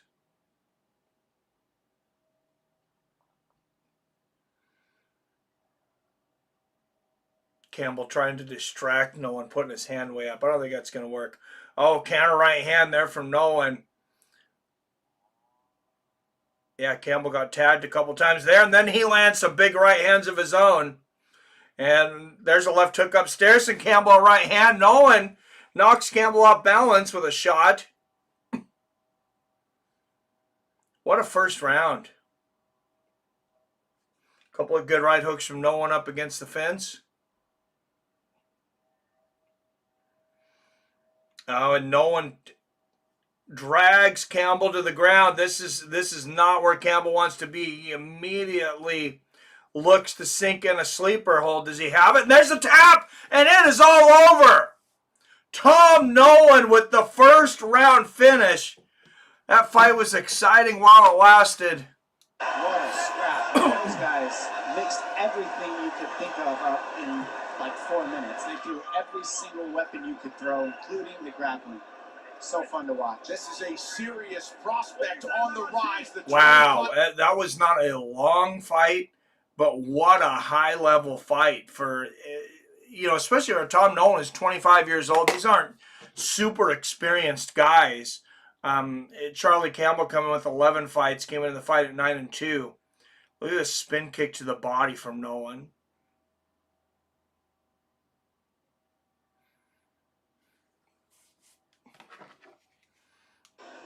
And then I want to see the push down. Yeah, he just drags him to the ground. I think Campbell actually, he actually just misjudged what way he was going to go. And he went the same direction. You see that a lot in judo. That's what you try to do. You try to get a guy going one way and then slowly ease up as the guy puts all his momentum into it, resisting it. And then they just throw themselves down. And it kind of seems that's almost what Charlie Campbell did. I mean, Nolan definitely dragged him down, but Campbell was resisting the wrong direction.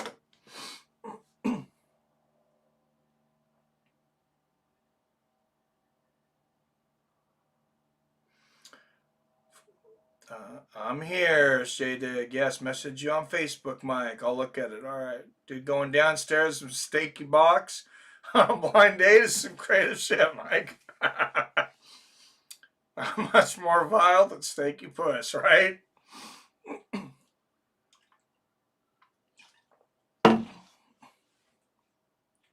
Hey, I don't get a chance to use my creativity much outside of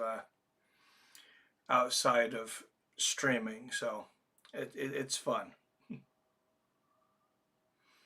All right, my Mariners mid-third, Seattle Mariners and Los Angeles Dodgers. My Mariners, I got to brag a little bit. Clinched the division this year, clinched the number 2 seed in the American League. Playing the Dodgers, who are the only other team to clinch a playoff spot as of this morning anyways. Or to clinch a seed, excuse me. There's a lot of playoff spots clinched, but to clinch a seed, Dodgers are the 3rd seed in the National League. Mariners are the 2nd seed in the American League, which means they're basically playing to see if Cal Raleigh can hit number 61 tonight. Ty Roger Maris, who is the official home run fucking champion, because Barry Bonds, Sammy Sosa, and Mark McGwire were all on drugs.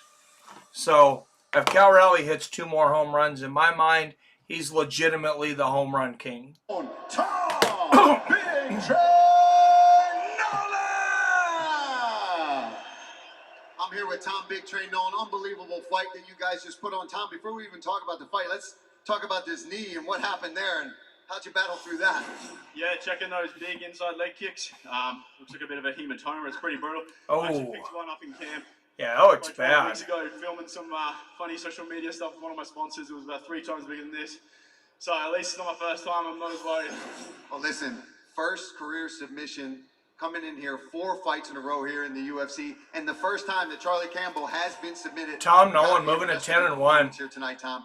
Yeah, man, I received my black belt from my coach, Steve Compton, so I felt a bit obligated to get that sub. So anyone out there saying I'm not a black belt, well, suck on that, motherfuckers.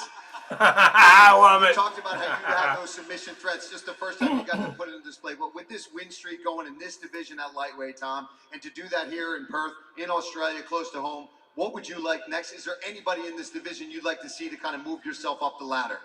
Yeah, I'm getting married at the end of the year, so I'm going to take the rest of the year off. Shout out to my beautiful bride, Haley. Yeah, so probably, I'd like to come back probably March onwards. I love you, Aussie crowd, you're awesome, but 3 in a row is a lot. Let's go international for the next one, hopefully, eh? Let's see this guy travel the world. Last thing, I just want to say, thank you, God, for everything.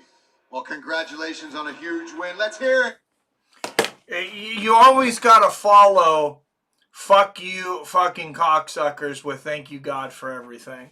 So Tom Nolan, you are officially our adopted son. Whatever we got to do to get that man of visa, get him legal over here, I think he's earned it.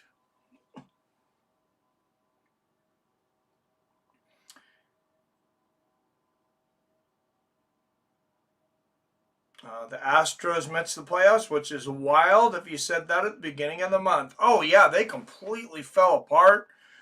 We won like fucking 13 out of 14 to finally pass them for the division. I thought they would still end up getting the wild card, but yeah, they just, I don't know what the hell happened to them. They started doing drugs or what. Baseball is a streaky sport and definitely a mental sport, but they completely fell apart.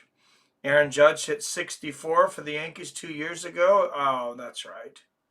I conveniently forgot about that. Thank you for reminding me, Billy.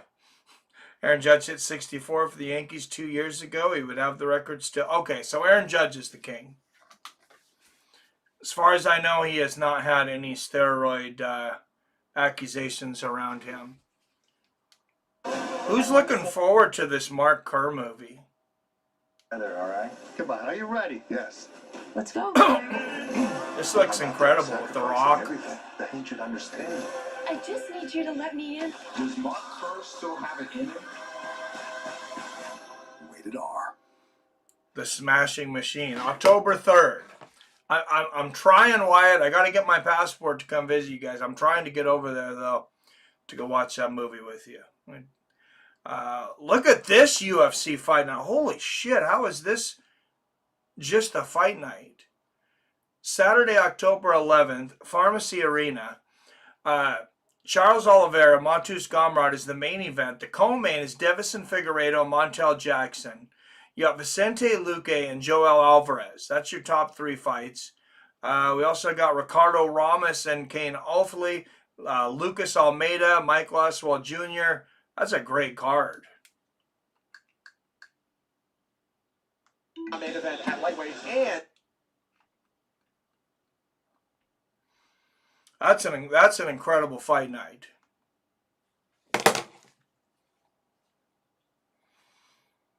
He wouldn't have hit them home runs in the same shape as Babe, though. Just imagine buff Babe Ruth, not roids, but actually worked out. Oh, yeah, that dude was eating donuts and smoking cigars and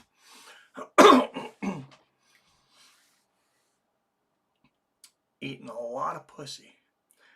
I know a few guys that do movie reviews, and they saw it and say it's incredible. The Rock for an Oscar, but Emily Blunt, who plays Kerr's wife, stole the show. Dude, yeah, his wife was absolutely insane from all accounts that I've seen.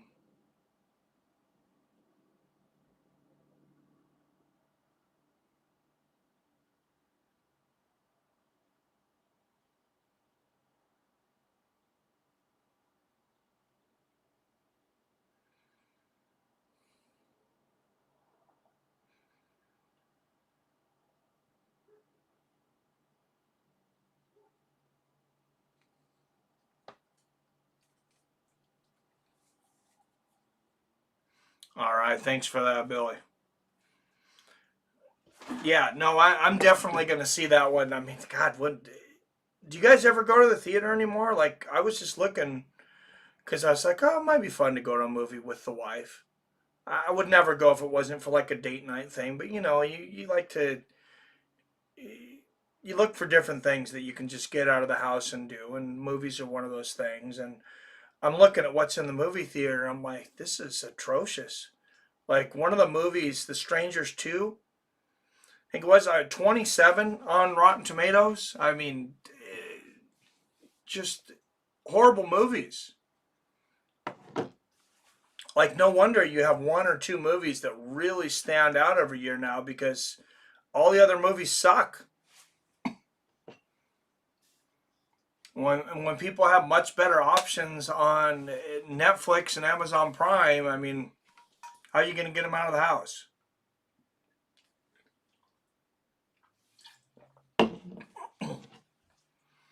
Personally, I'd rather go to a live sporting event.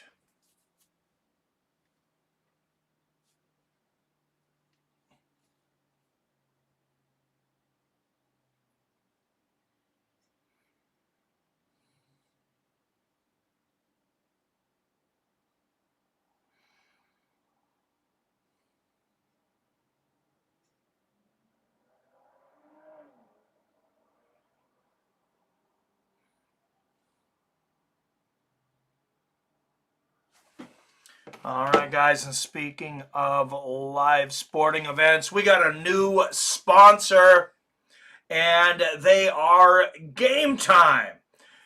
I used them just yesterday, guys. They're incredible. Actually, I got the tickets the night before. So I went to the Mariners versus the Dodgers game last night. Incredible game. Anyways, it was sold out.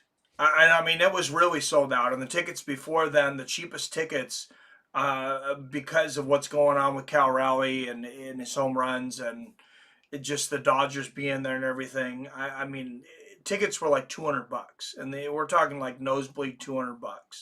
So we're like, we're not going to be able to go. I wanted to go. My wife really wanted to go to this one. So I'm like, okay, I'm finally getting her into sports. I definitely want to encourage this. So let's see what I can do. So I go on Game Time, and I get us some pretty sweet seats for $60 a piece.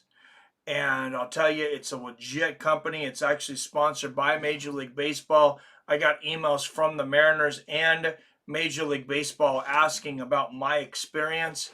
And guys, you got to check out Game Time.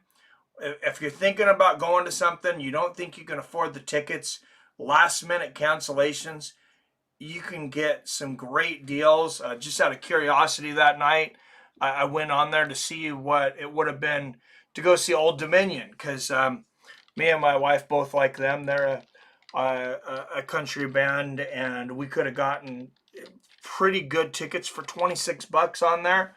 All the prices include the fees. So go over to Game Time, type in our code GOAL744725, and you'll get $5.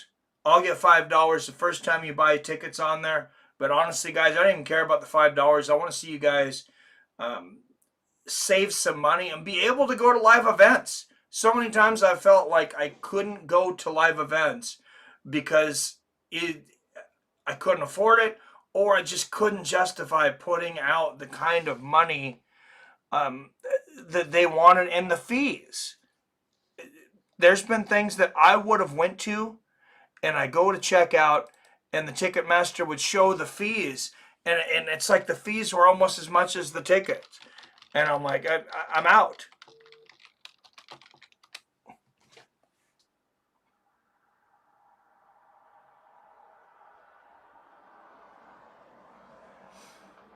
I used Game Time to get the Bronco tickets. I got front row end zone for a crazy great price.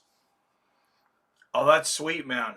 Yeah, I just found out about it not that long ago, and I'm like, wow, I gotta get these guys to sponsor. So thank you, Game Time. Thank you for some great seats. Thanks for giving Billy some great seats. I hope everybody checks it out. Use my code. We each get $5. It's not a lot.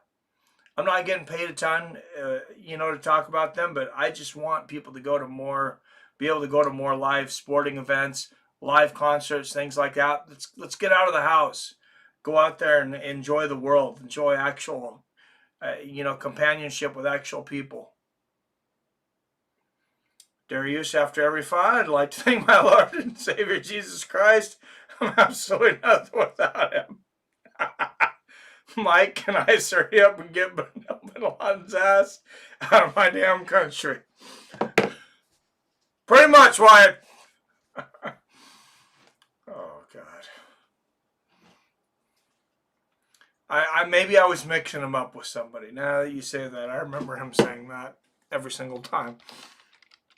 Jake Mathews making his way to the octagon, looking to finish off what's left of Neil Magny's career. Magny did get a first-round finish in his last fight, but he's looked a shell of his former self for a very long time. Jake Mathews with the ultra original tattoos here all over his shoulder and arms.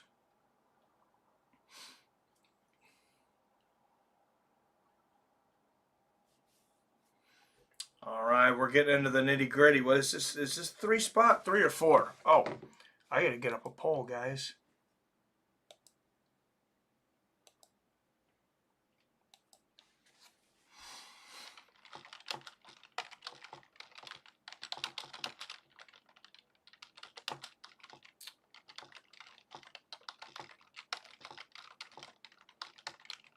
All right, sorry for the late poll here, guys, but we got it. Put your votes in. Neil Magny, Jake Mathews. Magny's old as shit and a huge underdog coming into this fight. Not to sway your vote.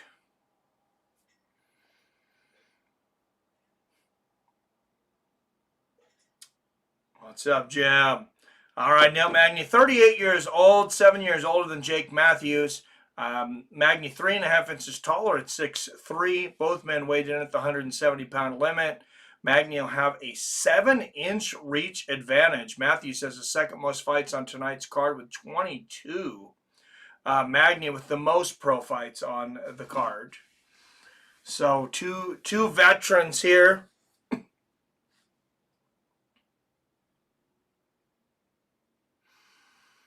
All right, out of the red corner, he is a plus 290 underdog. A 9-9 is a UFC underdog. 30-13 overall. Fighting out of Mile High, Denver, Colorado, Neil Magny. Hey, you don't ever see him get tired. It's one thing you don't hear about Neil Magny is that he has bad cardio. All right, now to the red corner, the biggest favorite on the main card, a minus 370 favorite out of Epping, Australia. Not effing Australia, Epping, Australia. 22 wins against 7 losses, Jake Mathews. Neil Magny will win just because Mike called him old. I know, I'm 9 fucking years older than him too.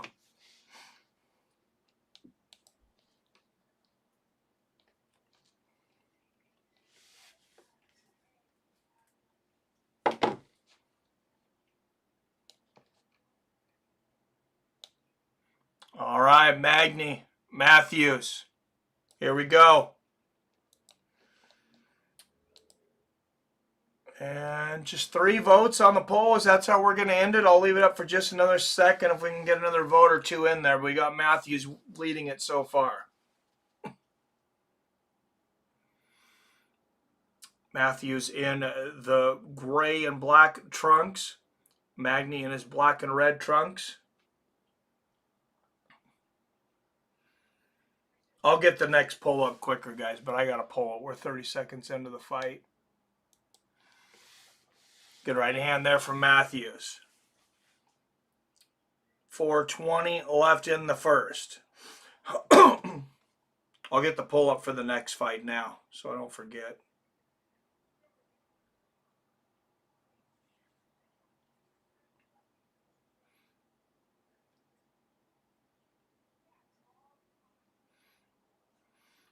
Oh, good left hand there from Mathews.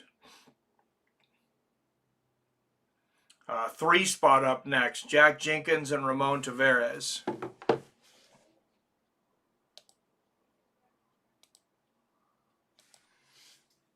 Gives everybody a little time to study too.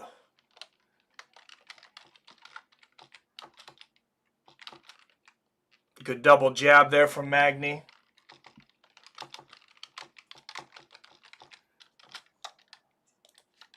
Don't start fighting all young now just to make me look bad, Neil.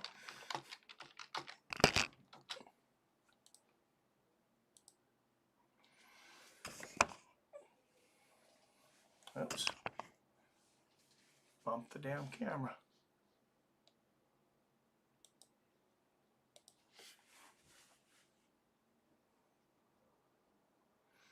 Three minutes left in the first.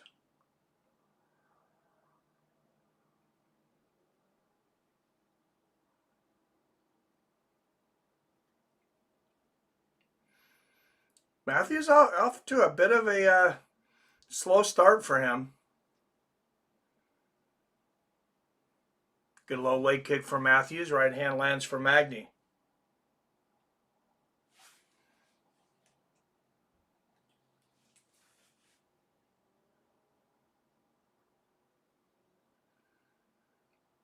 Good jab there from Mathews.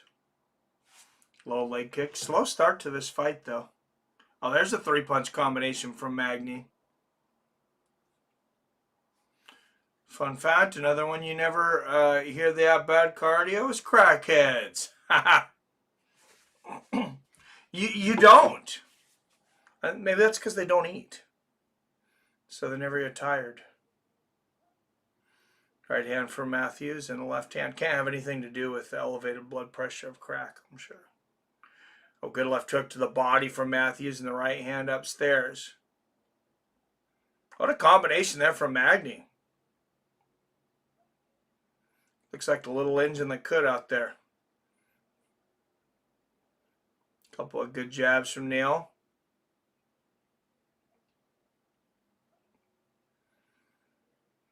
And Magny tying Mathews up against the fence. Now Mathews, at least on paper and in the past, has always been a far superior wrestler.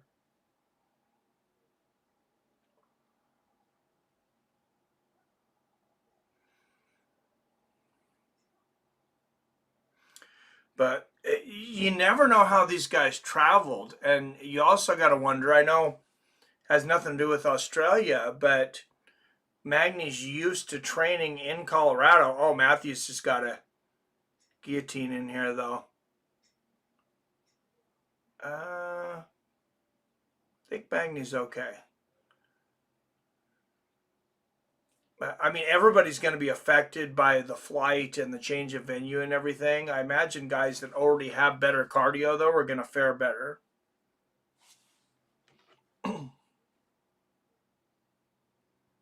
Stood verdict picks or final 3 fights. Haven't done picks in a while. Oh, dude, I almost forgot about verdict. Yeah, sorry, Jim. Jim was been playing by himself for a while, I think. Oh, this guillotine attempt for Mathews. This one's looking legit.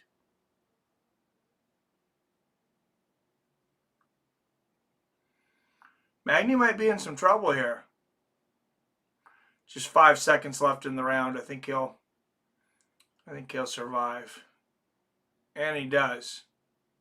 Oh, Magny. Magny was out. Before the horn sounded. No. That was not good. Immediately protested. Yeah, you got to.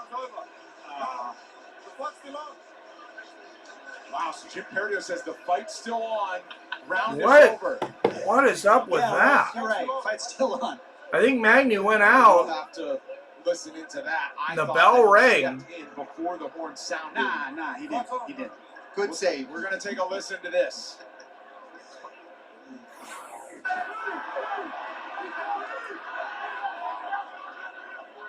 It's the right arm of Magny.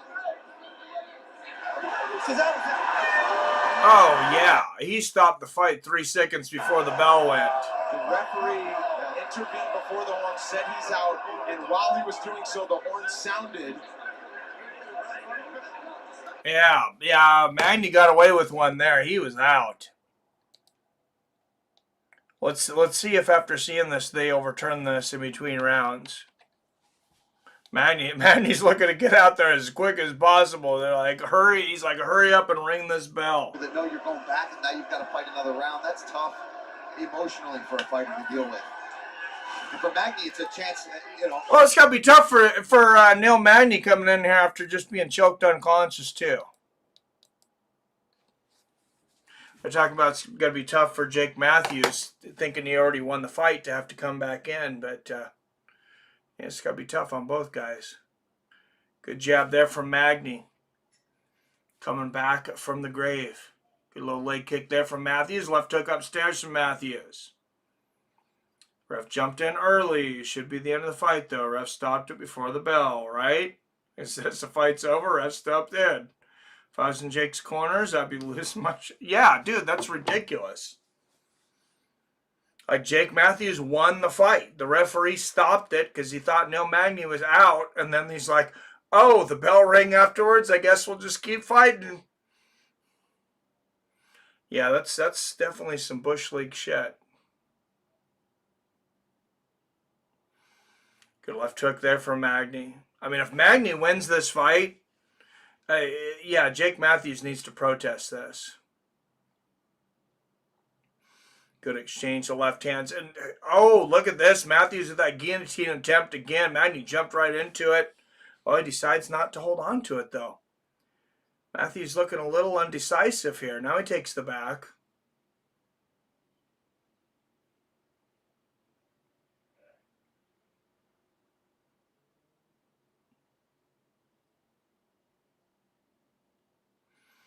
There was great odds on Mathews by submission for this. I can't remember what it was, but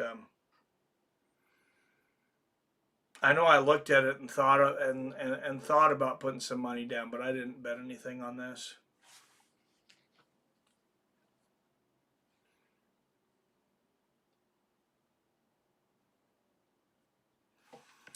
I stopped betting for a while because it felt like every time that I said I was going to bet and I didn't, I would have won, and then I'd go and bet and I would lose. Mathews looking to get that choke again. Oh, now he turns over to full mount. Oh, he's got the triangle choke on.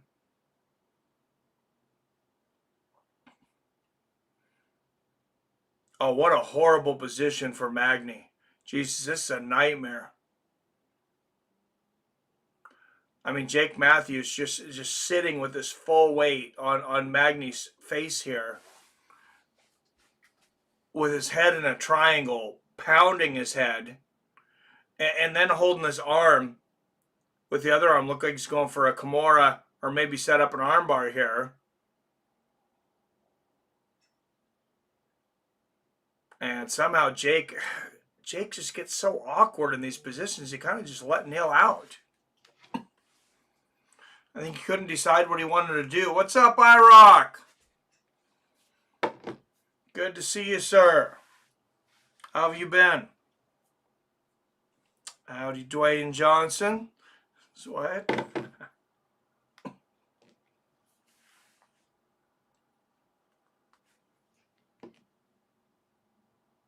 Premium member iRock. Says, what's up, iRock? Some recognition of some premium members in here. Jim, iRock. PBR Street Gang was in here earlier.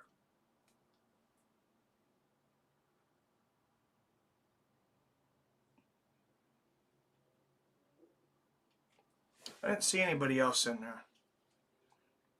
Been good. Busy summer is winding down. How about you, Mike? Yeah, pretty much, man. Busy summer here too. But yeah, doing good. Watching the fights with my friends. I mean, life is good.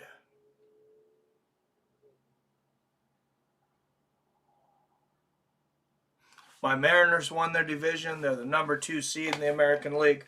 Just had to mention that again.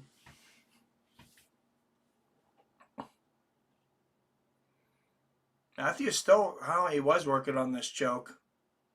What a waste of 3 minutes and 15 seconds of ground time for Jake Mathews. He had great positions, and then he just gave him up. Like, Neil Magny didn't even escape. He's just so indecisive, he ends up talking himself out of positions.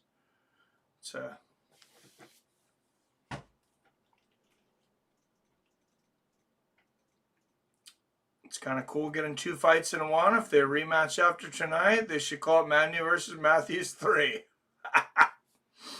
Oh, that's great. What's up, Billy and Wyatt? IROC, we're just seeing how many times Mathews has to beat Magny for it to count. Yep. How's the job going? Do they still have you working weird hours? Yeah, I just went to graveyards, man. I'm working, most nights I'm working 10 to 6:30, which for me right now it's fine because I get the day to myself. Those 3:30 to midnights, I really started sucking because you get off at midnight. I'm not somebody that can go to bed within the first 2 hours after getting off of work. I got to wind down. So yeah, I just didn't like it. There's not a whole lot to do at midnight. Then you wake up late the next day. You got to think about going to work. Now I get off, the sun's shining. I can do stuff all day. I just have to be up in the middle of the night. That's all.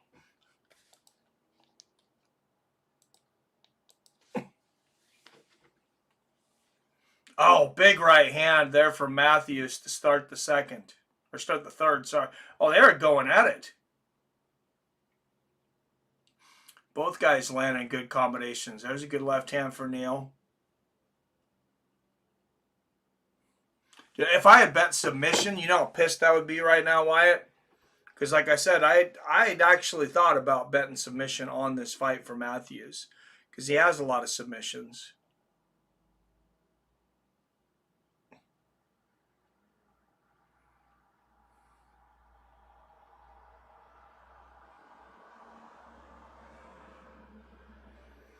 Look at this, significant strikes in the favor of Magny by quite a bit. And for some reason, Magny goes for the takedown, jumps right back in that guillotine. I mean, I know you want to mix it up, but dude, Jake Mathews is the expert wrestler and grappler, not you. Oh, wow. Incredible job of Magny getting out of that one. Back to their feet.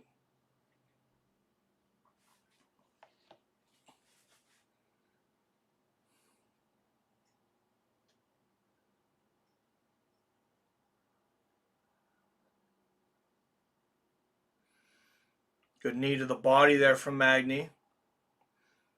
And right hook upstairs. You see they're advertising Kick, which is that newer streaming service looking to compete with like Twitch and YouTube. I mean, that's a pretty big advertisement for the UFC. But you want to see a big boon. Imagine if the UFC were to stream an entire event exclusively on something like that, like on Kick. Good right hook from Magny and the flying knee.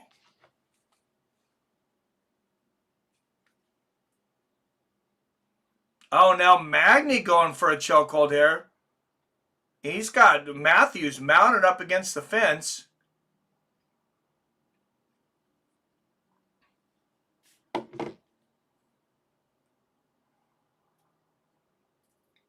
And now Magny in full mount.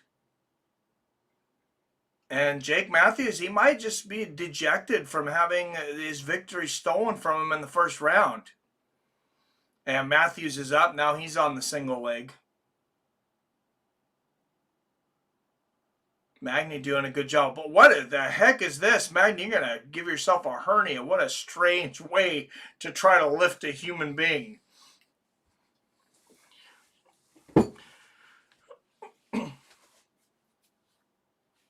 And now Magny going for a choke. Wouldn't this be ironic if Neil Magny gets a choke submission here? And he does! Oh my God, are you fucking kidding me? And Neil Magny miraculously emerges victorious. He goes on the road to Australia and makes it back-to-back. Wow. Crowd doesn't like it. This one not without controversy. Well, no, of course they don't like it. Jake Mathews won this fight in the first round. The referee called it. He stopped it. He said, now Magny's out. 3 seconds later, he hears the bell. Look at the smile on Neil Magny's. Oh, he knows he got away with one.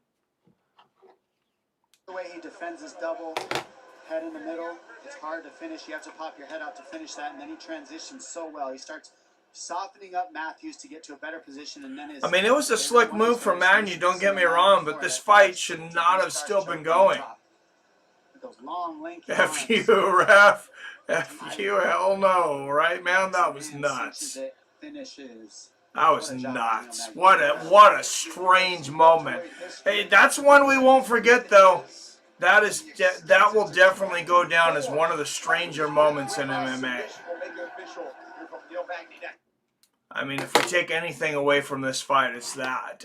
For those that were just coming in, Jake Mathews had Neil Magny in a sleeper hold, in a choke in the first round. Magny looks like he's going out. The referee goes to pick up Magny's hand. It appears that Magny's out. The referee calls the fight. 3 seconds later, the bell rings. Both fighters get up, and they're just like, oh, they acted like it never happened, and just went on with the fight. It's one of the strangest things I've ever seen. And then to make it even stranger, Neil comes back and chokes Jake Mathews out in the third round.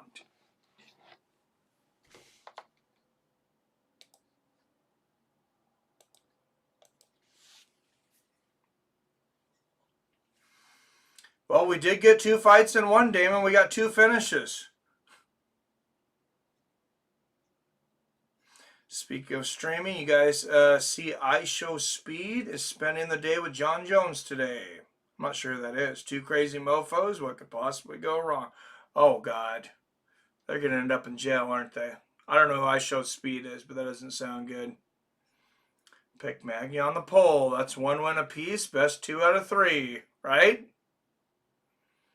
Colorado, stand up. I called Magny versus Mathews 3, immediate rematch. Yes, sir. Magny was out before the bell. Agreed. Australia stormed the cage. Oh, gosh. Dude, there are countries. If that happened in Brazil, oh, forget about it. Look at this shit-eating grin on Neil Magny. The Haitian sensation, Neil Magny! I'm here with the winner, Neil Magny. Neil, congratulations. What's he going to say about this, though? Might count you out, but you are one person that... Yeah, some people might count you out. That was slick, Felder. Turnaround and another finish for you, Neil. Unbelievable performance, man. That smile tells it all. How you feeling, buddy? Man, I feel great. Thank God for it all. I mean, to get this opportunity to fly all the way to Australia, put on a great show for you guys in the stands, you guys around the world. And I'm truly fortunate and blessed to do this. Thank you guys so much.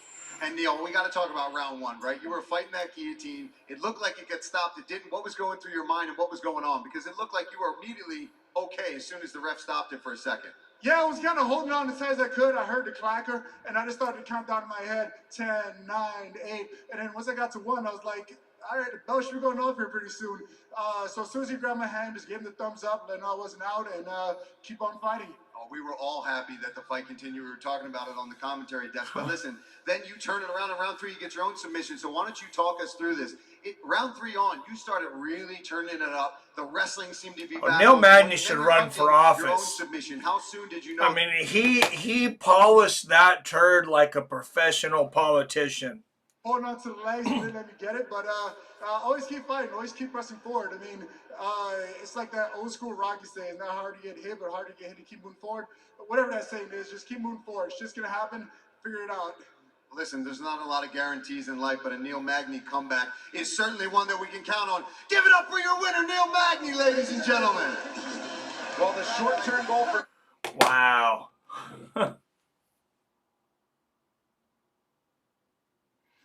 Neil Magny, the only guy to give a thumbs up without a thumbs up, right? I'm like, thumbs up? What are you talking about? Like, and he was out after the bell. You see him, like, shaking like this? Yeah, he was waking up. No, I agree with you, Robert. He was out, man. Imagine you bet Mathews sub now, Mike. Oh, I would be so pissed.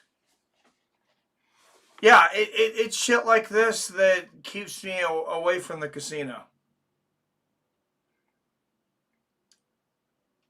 Correct, Robert. He never did. Because unconscious men can't give thumbs up. Oh, what a wild fight.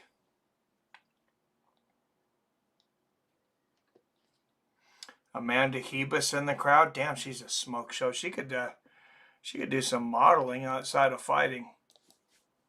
Or maybe when her fighting career's done.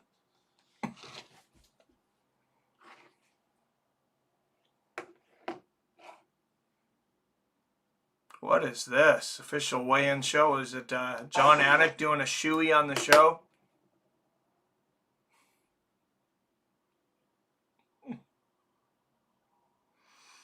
He was so out cold, he actually believes he gave a thumbs up. Dude, he probably does. I mean, Magny's not known to be a liar. Mariners down 2 in the 5th. Just make it more dramatic when Cal Raleigh hits number 61.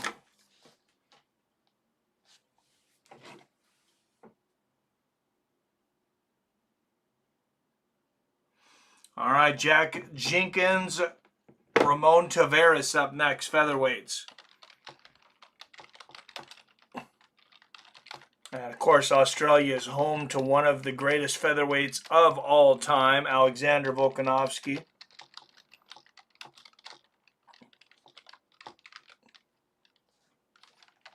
Time will tell if City Kickboxing can build another top-notch featherweight, another champion.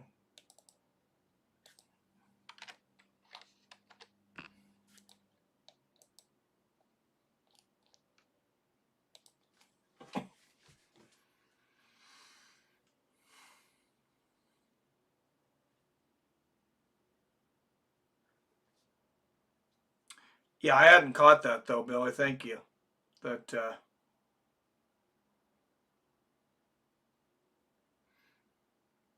do they just fucking walk? They've walked Cal Raleigh twice. Oh no, that's 2K. Okay, but they just walked him. He's on first. Did he get a hit or did he walk?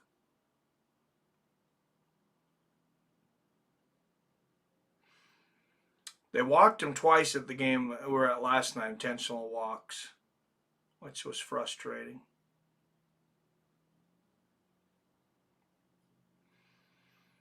Two-run homer for the Dodgers.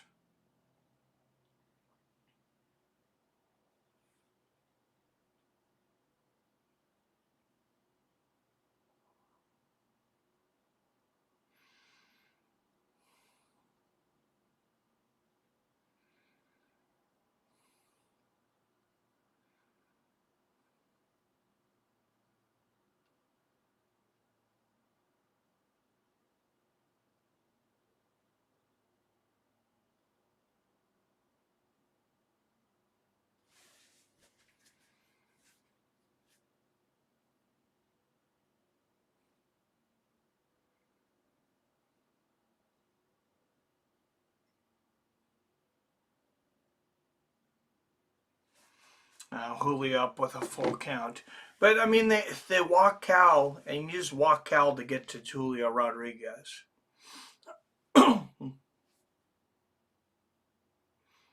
I'll trade baseball teams, Mike. My Rockies are 43 and 118. I know. I went and seen your Rockies because we went to back-to-back games. We went to the last game of the Rockies series, and then we went to the first game of the Dodger series last night.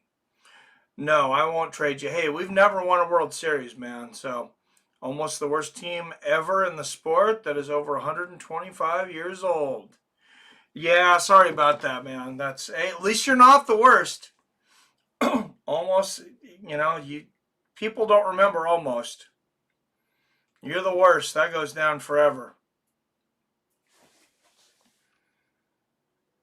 Where's our poll at here? 67% for Ramon Tavares. I'm going to refill my water again here real quick. And be time to start the next fight, I think.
Gonzaga moved to the Pac-12, Mike. Did you hear about that? Yeah, I knew they were moving.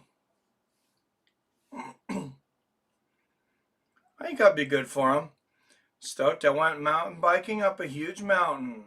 Oh, dude, I need to get my bike back out. I used to love mountain biking. Now that I've lost some weight, I can probably be a lot easier. I had to cut back the weed and alcohol for a while to get back in human shape. Not sloth shape.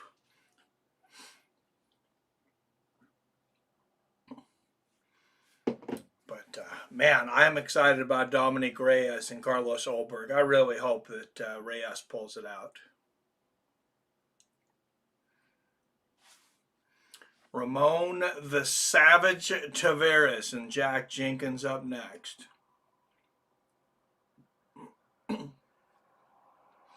After this fight, the co-main event, Jimmy Crute and Ivan Erslan of Croatia. So we got Australia versus the great USA next, and then you got Australia versus Croatia.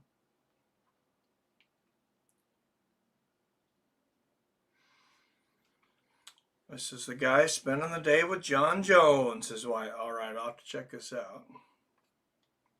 So symbiosis is kind of like a roommate agreement between.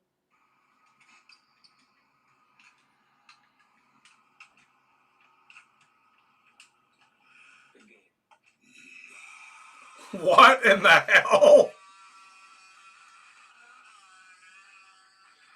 It's a young Charles Bennett. Oh my God. What? What am I watching? Oh my God. What is wrong with this person? Wow.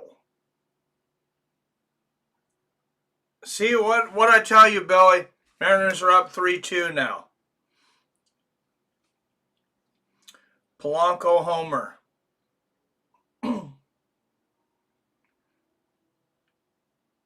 Scored Rowley and Rodriguez. 3-run homer for Jorge Polanco. Dude, that is, I can't think of words for that. You guys all need to click on that. I don't want to get a copyright for that dumb shit, but what in the hell? All right, I don't think we will for 30 seconds of this thing. We'll give this guy a little attention.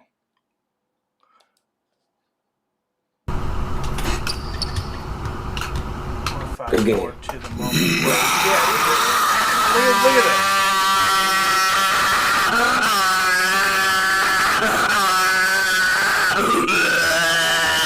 Why would you do this? This is an actual human.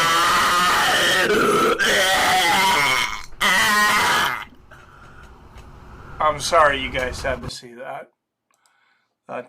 Oh, you guys can't see it. What am I doing? You guys could just hear it. Sorry. Sorry for those that are going to have to hear this again. This is absolutely... This is the guy Jon Jones is going to be spending an entire day with, though.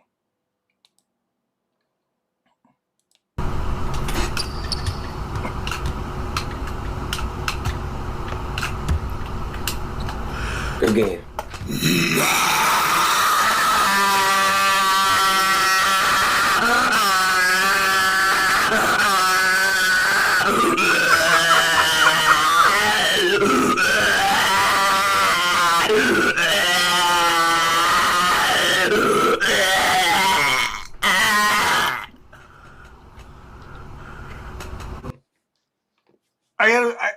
My reaction, maybe I'm just too old, but why would you want anything to do with that human being?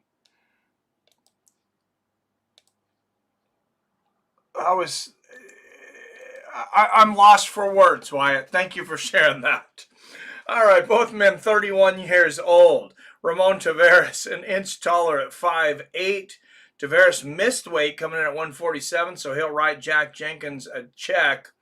And Taveras has a 2-inch reach advantage. I'm sorry you all had to see that. That was quite disturbing. All right.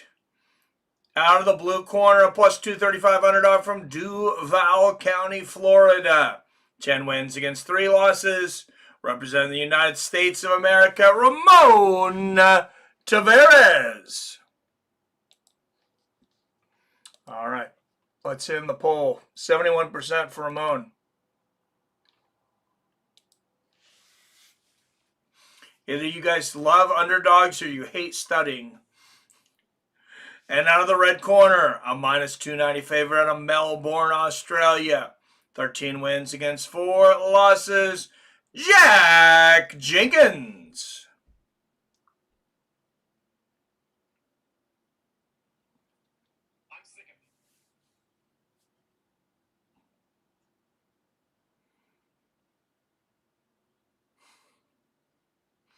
I think he's the biggest streamer in the world. Not sure, though. I don't know much about streamers. This guy's huge. People love this guy. What the hell? He should be embarrassed. That's... maybe it's just the old dude in me. I don't know. I don't understand why anybody would want to watch that, though. I mean, I know I make some funny reactions, but that's just silly. As long as Reyes don't get chinned, he could be a champion. Yep, think he's the biggest streamer in the world. That sounds wild, right? Shows Pete is pretty athletic, though. He's but athletic. Oh, that's cool. I mean, I don't know anything else about him. I just thought like that clip was pretty ridiculous. Good right hand there from Taveras to start out the first. Left hand on the chin from Jenkins.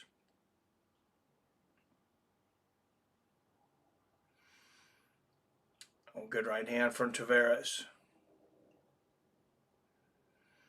Taveras with a lot of motivation tonight. representing the United States, Donald Trump, likely to revoke his citizenship if he loses this fight. Good body kick there from Jenkins. Left hand over the top from Tavares. Left hook to the body from Tavares. Oh. Jenkins got that sneaky left hook upstairs, and there's a good body kick from Jenkins. Pretty sure his foot raced some Olympian runners and beat them. Holy shit. Seriously? Oh, no wonder he's called ISO Speed. Damn. Oh, good left hook upstairs there from Jenkins again. And the body kick. Wash and repeat if it works. Keep doing it till it doesn't.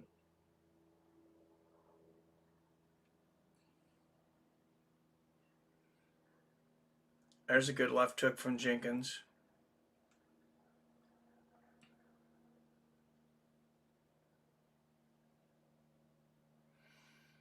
Body kick from Jenkins.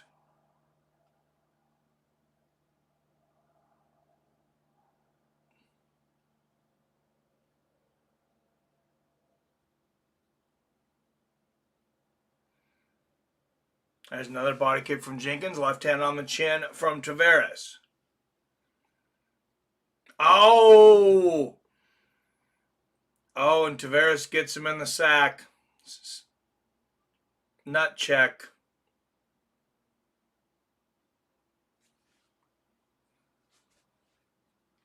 Oh, hey. Jenkins didn't need long to recover, though. About 10 seconds. Good right hook there from Tavares.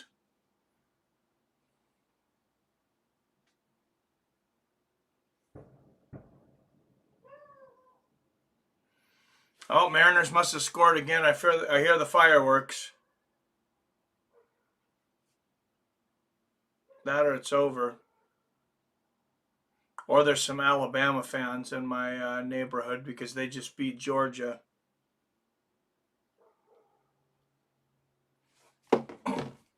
Two minutes left in the first. Good little leg kick there from Jack.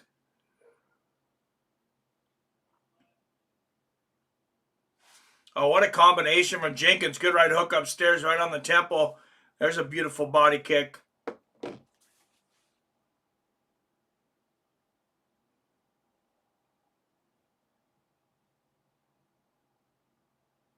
used to love fireworks a lot more. I still like them, but there's a lot of dogs in our neighborhood, so it really gets them barking. And my dogs.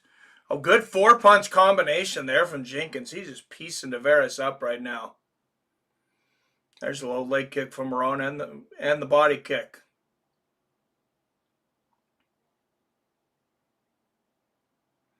Tavares he's just been a step behind most of the first round. Oh, nasty leg kick from Jenkins. That hurt Tavares.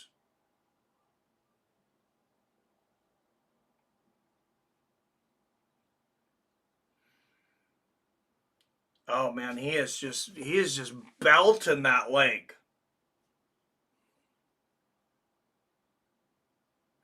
Tavares checked that one.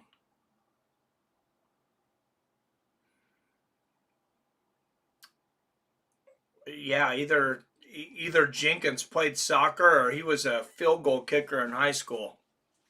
Good body kick there from Jenkins, but I mean he winds up and throws some haymaker leg kicks. Good left hook there from Jenkins. That left hook is solid for him too. Seems like he can land it anytime he wants. Good right hand from Tavares. Oh, there's a good right hook upstairs from Ramon. And Jenkins touches him with the head kick. Left hook there from Tavares. And there's the bell. Just as the fight was heating up. Oregon just beat Penn State in OT. That was the fireworks. Oh, yeah, you're probably right. We're fairly close to Oregon.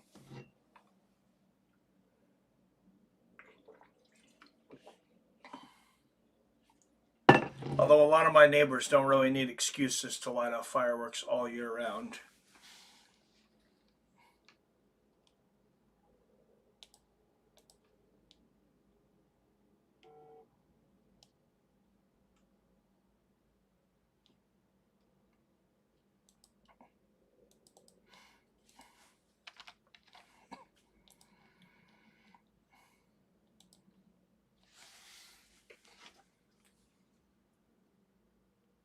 But yeah, it's only sports related. Usually it's during Seahawks games. Every touchdown, every Seahawk touchdown, we get fireworks. And then a big bunch of fireworks at the end. And then if the Seahawks lose, they just light off a bunch of fireworks anyways, because now they're pissed off, I guess. But the first game of the week when they lost, they still let a bunch off at the end.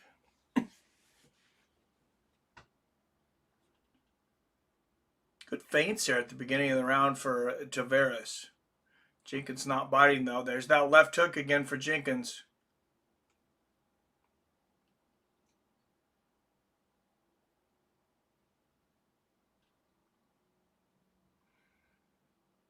Good body kick from Tavares.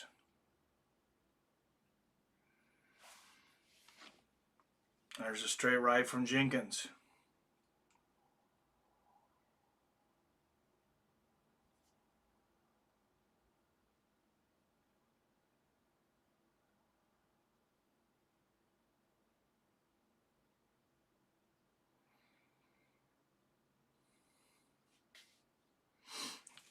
All right, guys. This stream brought to you by Game Time, our new sponsor. Hey, if you're wanting to go to some kind of sporting or concert event, don't know that you can afford it or it's sold out. Wait for a last-minute cancellation and steal yourself a deal on some tickets like me and my wife did last night. Got some great deals on the Mariners-Dodgers game. It was a sold-out game. Somebody canceled at the last moment. We ended up with great seats for well less than half of what they would have cost us. Billy says he just ended up with a great deal last week too. So check out Game Time. If there's anywhere that you're thinking about going, click our link. First time you buy a ticket, you're going to get $5 in Game Time credits. I get $5 in Game Time credits. And there's another low blow from Tavares. What does he have against Jack Jenkins' nuts?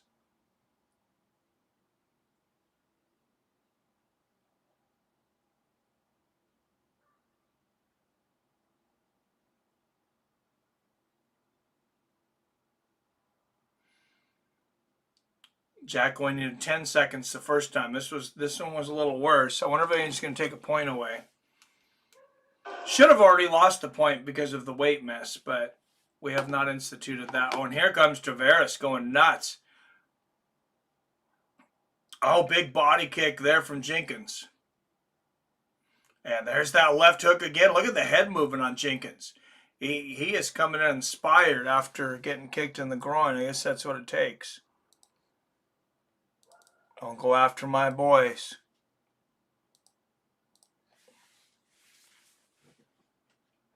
Good right hook to the body from Jenkins.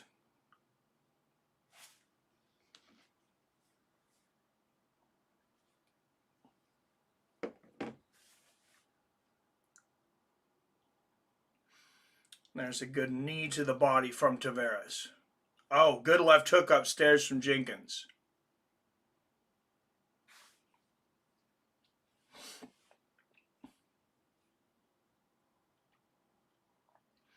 How is Tavares standing? He has eaten so many kicks to that. I know he had to change stances because he was fighting orthodox. He's been fighting southpaw now. But both legs seem like they got to be so chewed up. There's a good left hook from Tavares. Jenkins not able to get quite as much power on those kicks on Tavares from the southpaw position. Tavares just keeps moving forward.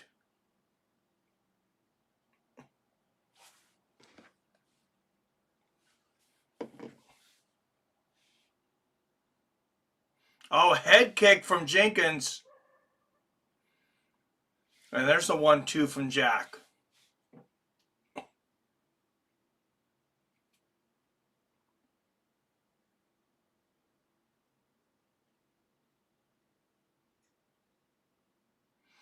Oh, what a reversal from Jenkins. That was fast. Tavares going for the takedown. And Jenkins just spun him around. Spun him around and set him down for a second. Very close round here. You see significant strikes this round, almost even. Jenkins looking to drop levels. Tavares to say he's looking for a guillotine here, possibly.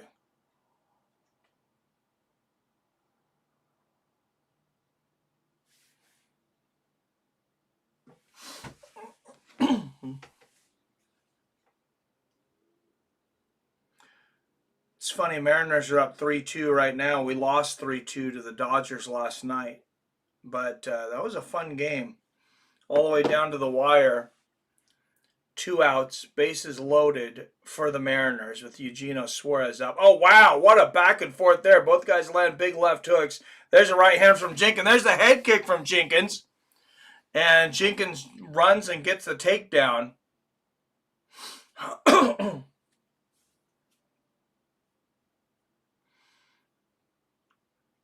And quite the rally there for a moment until Jenkins got the takedown. But no, everybody was standing. Bottom of the ninth. We're down 3-2. I got the bases loaded. Eugenio Suarez, who's got 49 home runs this year, at bat. And he gets it to a full count. 3 balls and 2 strikes. And strikes out on the last pitch.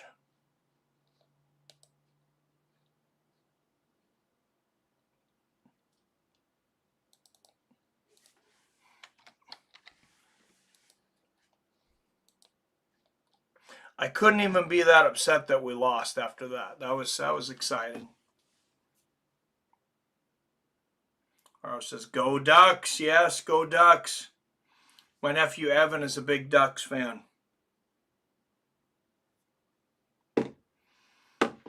So he's been on the channel a little bit.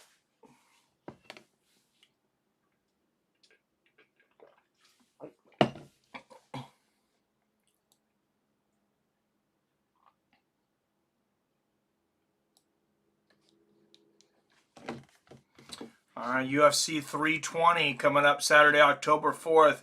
Ankalaev Pereira 2, Vishvili versus Sandhagen. 2 title shots. One great night.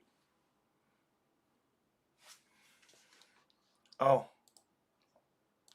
I switched the timer after the low kick and screwed it up. All right, 20-second difference in the timer. Sorry.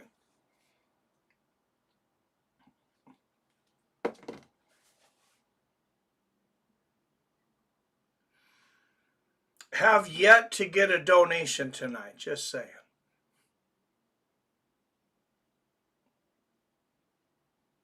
Jenkins working on this takedown from the outside. Tavares doing a good job of standing upright. Let's put the pull up for the next fight.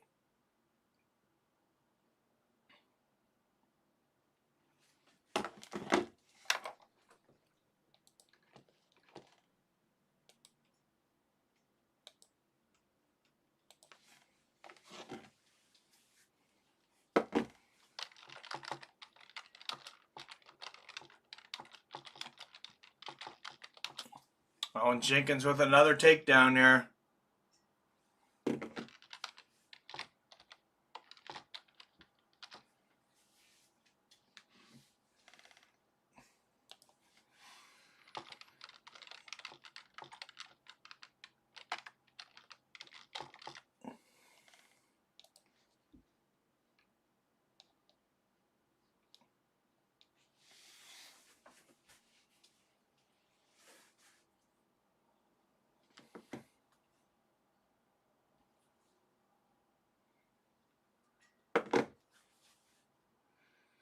Yeah, I like the Ducks, though. They're our neighbors.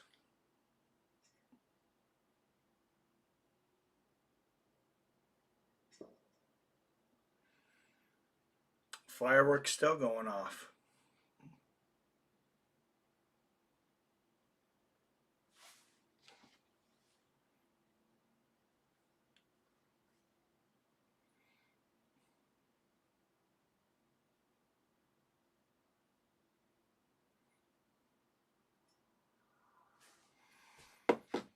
And Jenkins moving to half mount about halfway through the round.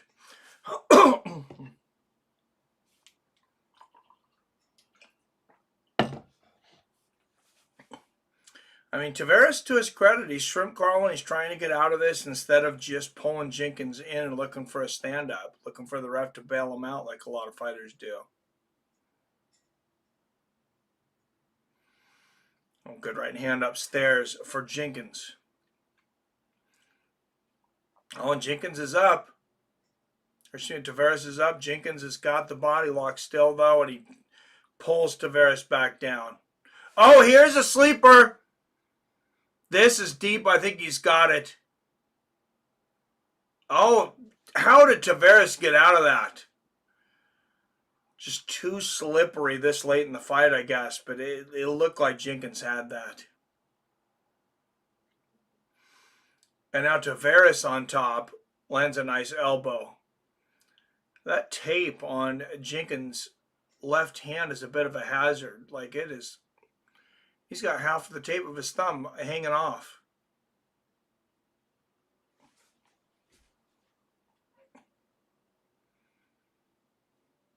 So I cut that off. Jenkins now pulling Tavares in. So Tavares can't get leverage for strikes.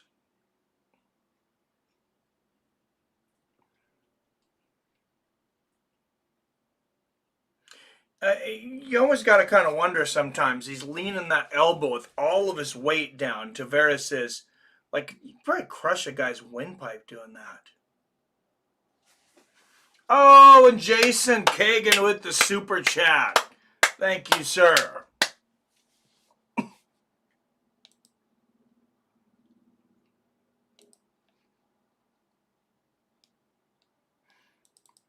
I appreciate it, Jason.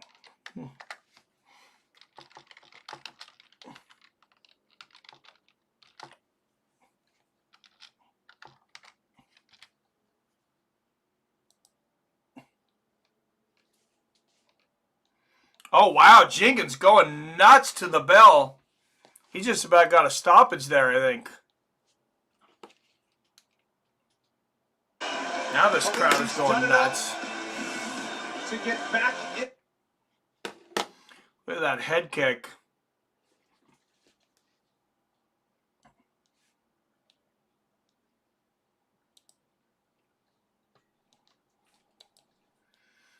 Pretty good performance there for Jack Jenkins. I won't say great, but pretty damn good. Oh, and the $5 super chat from Jason. Thank you, Jason. Says, sorry, boys, missed 2 fights. Wife took a shower, and I had to establish dominance. Don't apologize for that, sir. I love it.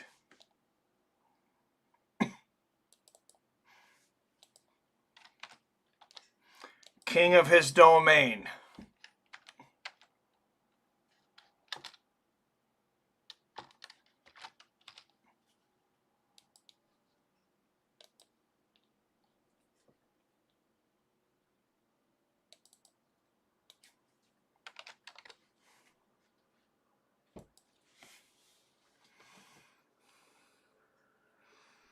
Kind of line her up in the I formation. Show her what a goddamn fullback was.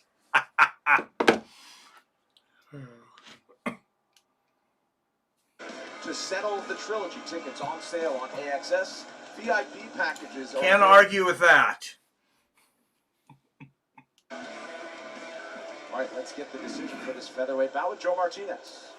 I think we know who won this. After 3 rounds, we go to the scorecards. The judges have it 30-27, 30-27, and 29-28. All for your winner by unanimous decision for Jake Jenkins. Oh, and Jim with the super chat. Thank you, Jim.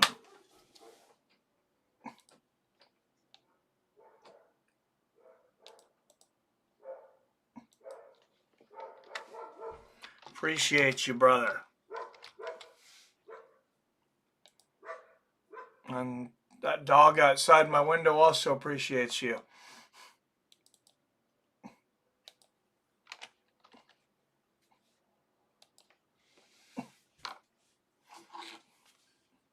major weapon. Is this how you thought the fight would play out tonight?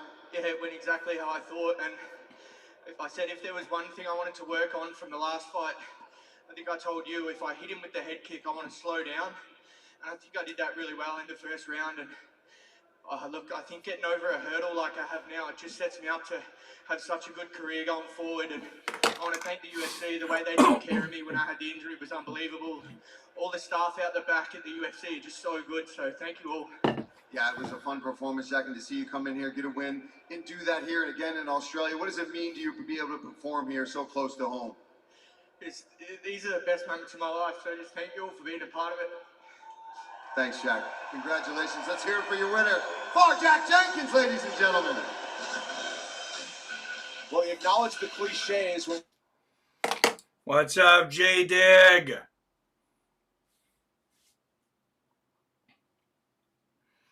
Glad to have you back, brother.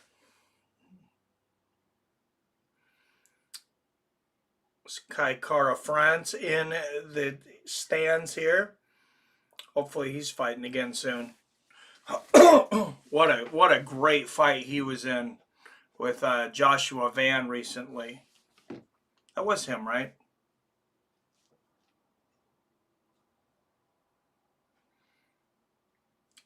There's actually quite a few fun fighters in flyweight for once recently. Stiff wieners and airplanes, that's what's up. All right, there is Jimmy Crute.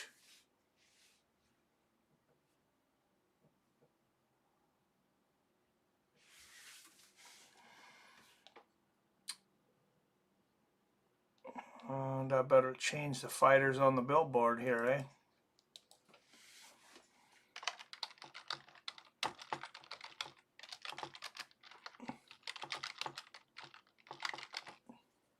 Oops.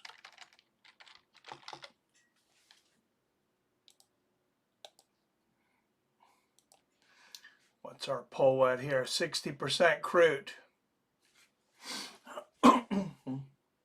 Is there anything to Wilder versus Andy Ruiz? Will that happen? I don't know, man. Wilder's name's been... sounds like he's going to fight Ngannou. That sounds more likely.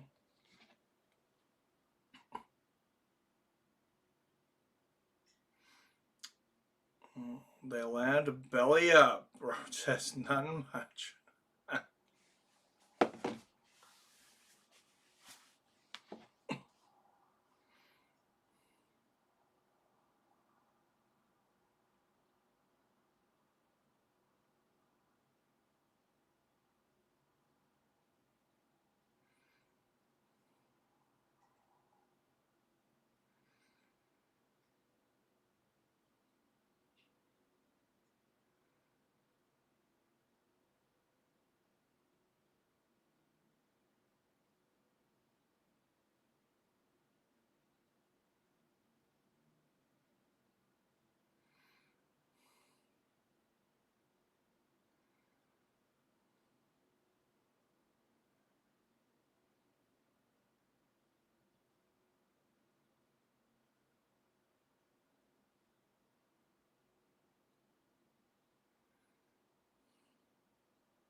While I'm talking about fighting Francis next, I thought, yeah, that's what I'm seeing.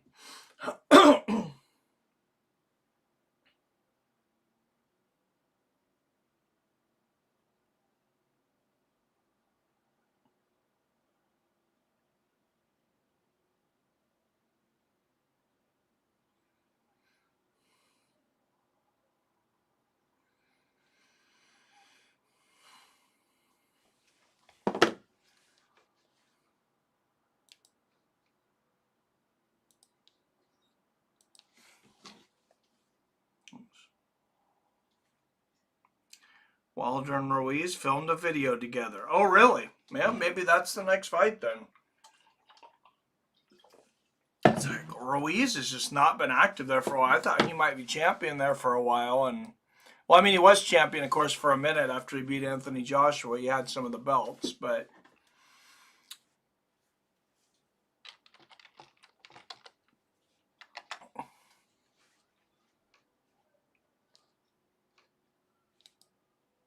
I really thought he might take off and compete for, you know, top spot.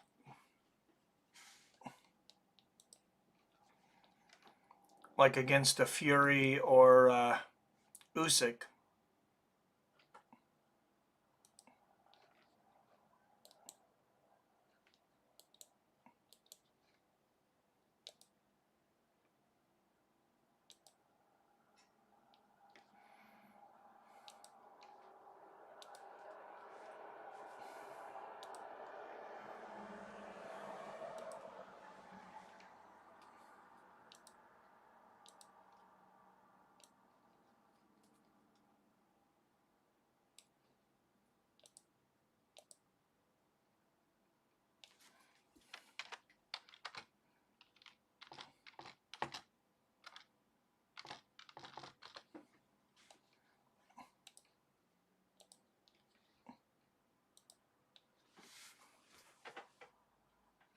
What's up, Phil in the house?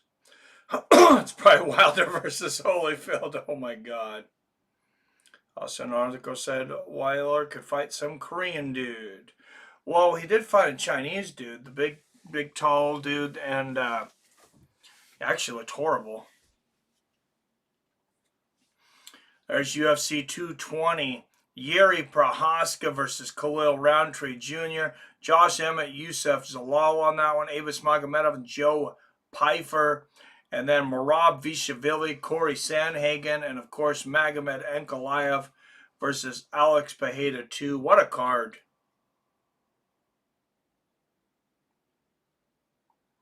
What's up, Phil? Phil says, I got news. Let's have Derek Lewis versus Francis 2 at the White House.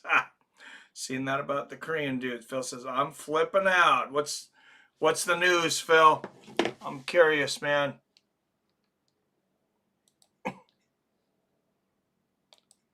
Phil has discovered aliens in his backyard.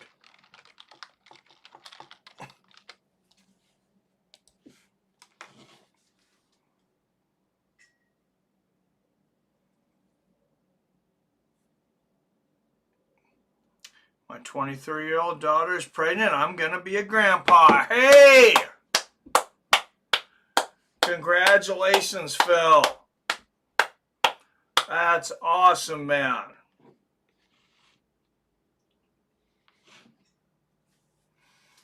That's incredible.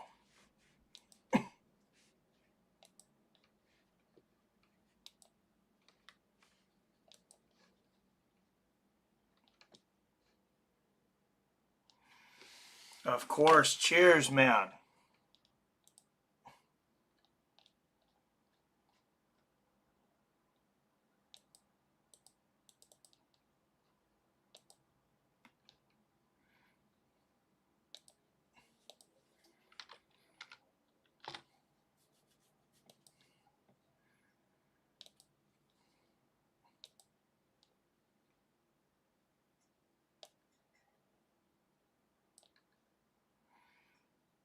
Phil's gonna have to cut down to 1 beer a day.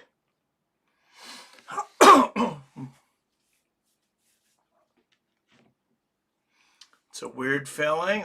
I'm happy I contributed to this universe long term. Yes, sir.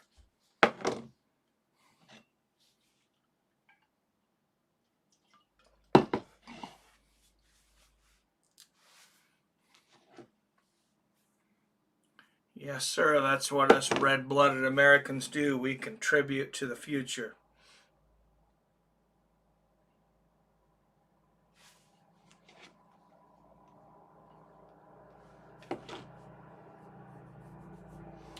Now you gotta go to 1 beer a day, Phil.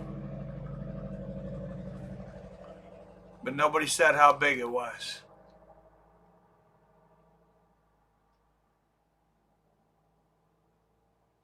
That's the beer outside of Phil's house right now.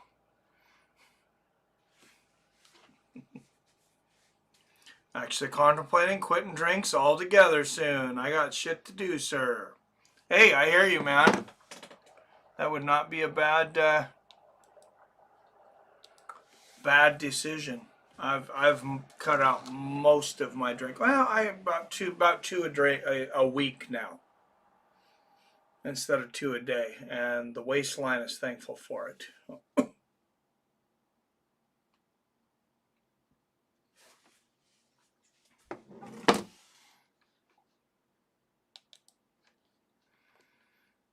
All right, poll is Crute 60%, Erslan 40%. We need a win, guys. I think we've lost all 3 tonight. Although we should have won the Jake Mathews Magny one. That was crap.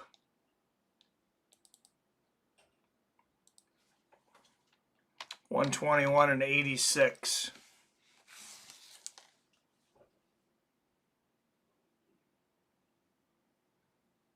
Started early at like 14. I'm 41. Run my course. I had my time. I was to stop this blasphemy.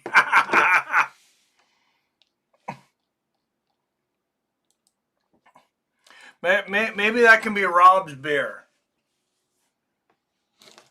And deliver this to you, Rob? No, this is actually one of the convenience stores by my house, Norm's, that has beers from all over the world, and they have this big 286,000 full ounce Rainier beer can out in front. Sorry, Rob, this is what stops me. I got kids, man, fuck. Mike, he's got to be the biggest streamer. Look at his crowd just for him in a foreign country. Oh, was he there? I didn't see him.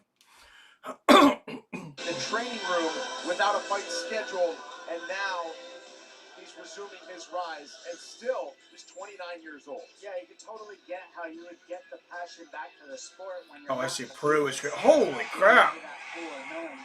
That is crazy. Tomorrow, the next month, so you can just kind of like breathe and Damn.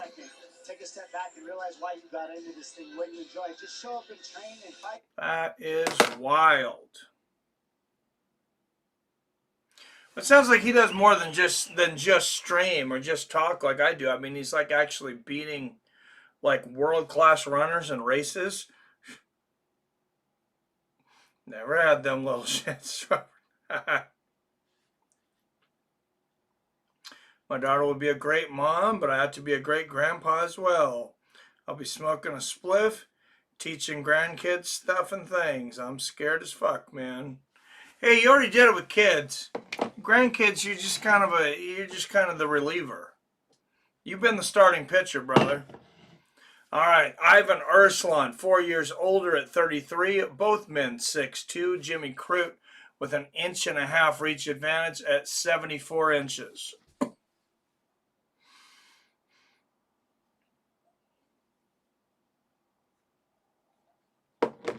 But that's probably good that you're scared. You should be a little scared. I was with both my kids. Out of the blue corner at plus 185 underdog from Zagreb, Croatia. 14 wins against 4 losses. Ivan Erslan. Erslan, 11 knockouts in his 14 wins. Is looking like a maniac in KSW before he came into the UFC. He's lost his first 2, including a split decision to Ian Kudalaba. Out of the red corner, a minus 220 favorite out of Bendigo, Australia. 13-4, 3-4-1 as a UFC favorite. Jimmy Crute. He ain't beating world-class runners. Clearly unbelievably athletic, though. Dude is just an entertaining and nutcase from what I can tell. Who was saying he was beating world-class runners? What were they saying about runners? I thought they said world-class runners, but...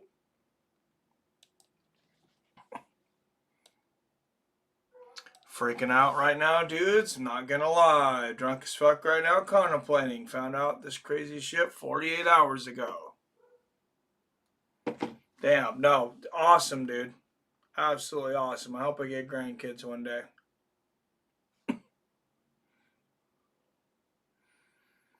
Good inside leg kick there from Crute. Right hand over the top from Erslan.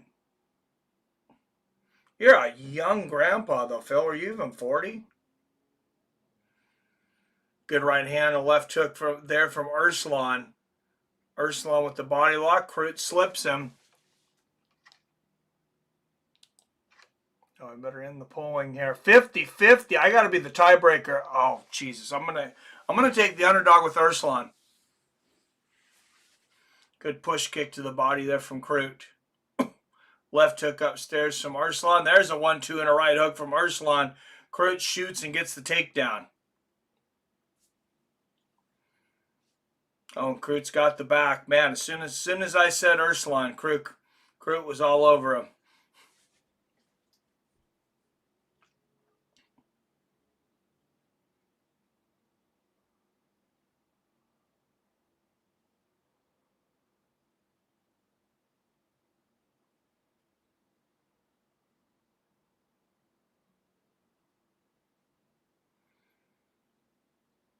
Erslan doing his best to get up, but Crute just leaning all his weight on him. Erslan, he's up.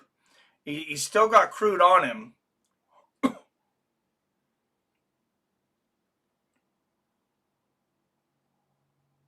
What a weird position this is. Okay, now Erslan's at least standing upright. Crute's got the body lock here, though.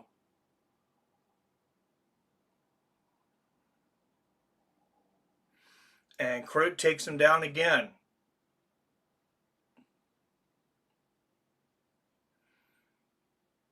And Erslan right back up. But yeah, Crute wrapping his legs around the legs of Erslan to keep him down there. He's got Erslan going all kinds of awkward.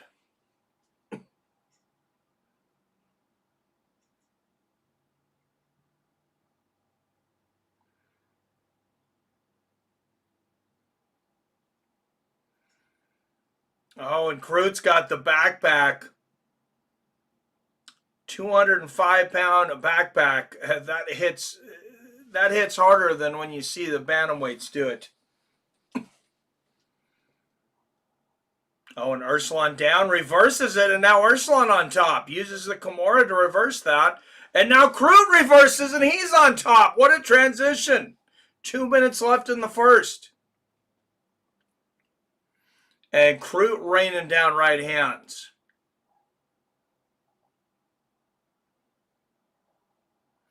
.145 left in the first. Oh, Crute. Oh, and Crute gets the submission.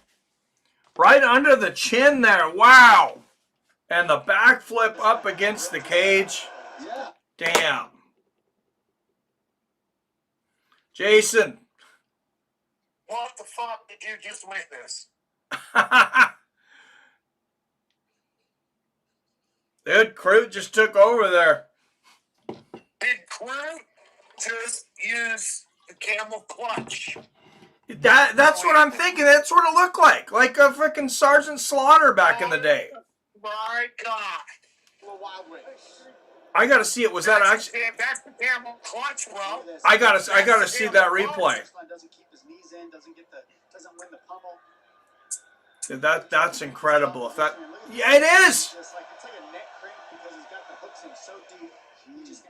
A move that was outlawed by the Hague until after Hulk Hogan dies. And he's the first one to pull it off. That was the camel clutch. Holy fucking shit. Chael Sonnen is making a video right now. I'm sure he is.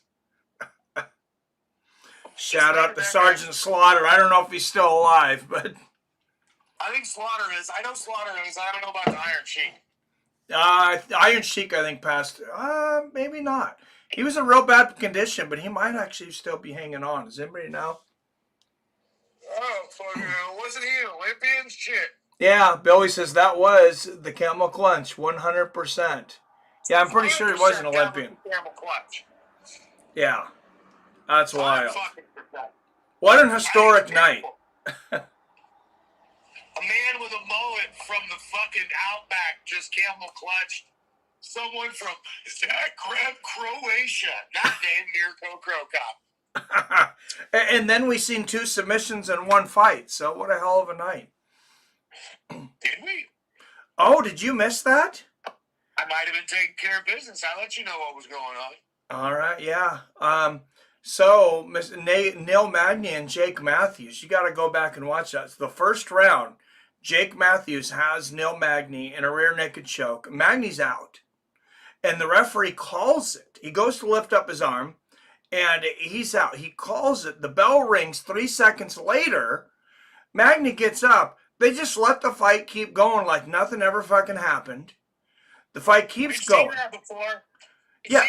We've seen that before Yes. in the last 18 months. But but it gets crazier. So it goes on to about the middle of the 3rd round, and Neil Magny fucking chokes him out to finish the fight. Same fucking choke. Yeah, that's DEF. That's what happened. That's what happened. Also, is Neil Magny American? Yes, he is. Then I don't give a fuck about what happened in the first round. Well, they're both American, though. Jake Mathews is an Aussie, I thought. Oh, is he? Jake Mathews. Yeah. Oh, yeah, well, maybe he is. Yeah, that's why he's on the card now. Okay, never mind. USA. Yeah, nationality in sports, nationality beats race, but not in prison. I don't know why. Oh, Jesus. Oh, what a night. It's the main event next. Good stuff.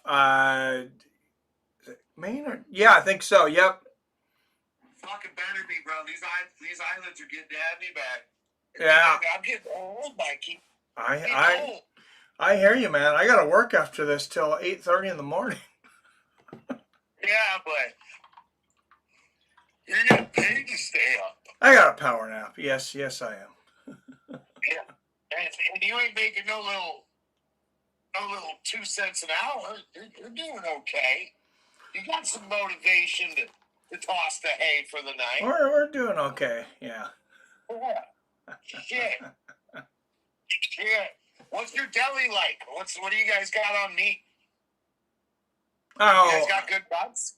It's okay. Nothing special. Nothing special. Yeah. Shit. I don't know. I don't have high expectations for big city grocery stores. I don't. We got a meat locker 3 blocks away. I'll buy a $60 brisket. Yeah, that's the way to go. Well, see, they don't post prices or anything like that, right? They just package it up. They say how much it weighs, right? Yeah. And it's one of those deals that if you're too broke to ask how much it costs, you can't afford it. Yeah. Right. So Oh yeah, we got a few of those. Yeah. Yeah. You go in there with like, okay, I'm willing to spend $50, but I don't want to spend more than $125. And it's like going to Vegas with the credit card. You know, you got to be careful, or you're gonna fuck yourself. You can't go to the meat locker high. You can't go to the meat locker hungry. You can't. You'll be in trouble. You get all limbic and shit. You start getting horny. Just all that fucking. You're like, yeah. I want all the steak, and then you realize they have bacon, and it comes in big blocks, and you're just like, it's fucking nuts. Yeah, you're making me hungry. Dude, when I was a kid, one of the first things I spent money I earned on, like when I realized I could spend money on anything because America, was fucking. I went to the grocery store. I bought a bunch of steaks and shit. My mom said, "Well, what are you doing with these?" I said, "You're gonna cook these, or you're gonna show me how to cook these, because I want to fucking eat." Hell yeah! So who do we got? We got Ulberg, we got Reyes. Who do we got? Oh, I got to go with Reyes, man. You got to go with Reyes. Gotta go with the American. Yeah, Well, yeah, he's the American. He's fighting for redemption. He's the Rocky story tonight. Yeah. All right, looks like Wyatt's calling in. I think he's going to bump you. Oh, good. All right. All right, thank you, Jason. Jason Kagan, everyone. Wyatt. Yo, I got some news. What's up? Okay, do you know how Wanderlei Silva was supposed to box Vitor Belfort? Yeah. Okay, so that fight just happened like an hour ago or less. Oh, really? But Vitor had to pull out, so it's Wanderlei versus some other guy. Anyway, nobody cares about what happened in the fight. Dude, the crowd stormed the ring and knocked Wanderlei unconscious. Oh, no! No! I sent you a link on Facebook. I like Vanderlei. Dude, he's like totally out cold. Oh, man. I don't know if the fight even happened. I don't know, but he's just got smoked. What bad luck that guy has. Charles Bennett cold cocks him from behind, and the freaking locker room in Pride knocks him out. Then he has to go out there and fight, and then he gets knocked out by the crowd. Dude, you gotta watch it. This is in Brazil? Yeah. Dude, Brazil's fucking nuts. I'm not scared to really go anywhere, but I don't really want to go to Brazil. He's out cold though, dude. Holy like out before he hit the ground and then hit his head bad on the fucking I hope ground. he's okay. Oh, it's horrible. Man. That's horrible. Crazy. Anyway, that's all. But I thought you should know. All right. Thanks for the update, Wyatt. All right, peace. All right. Hi, Matheson, everyone. Wow, that is... I hope Vanderlei's okay. Get your shit together over there, Brazil. Man, you can't be knocking out your legends. What the hell? What's up, Dean? I seen you come in. No worries. You're here for the main event. Robert says, almost a camel clutch. Fingers weren't locked. I'm calling it a camel clutch. He's fast for an influencer, but slow in any other sense if a runner. He had bad form.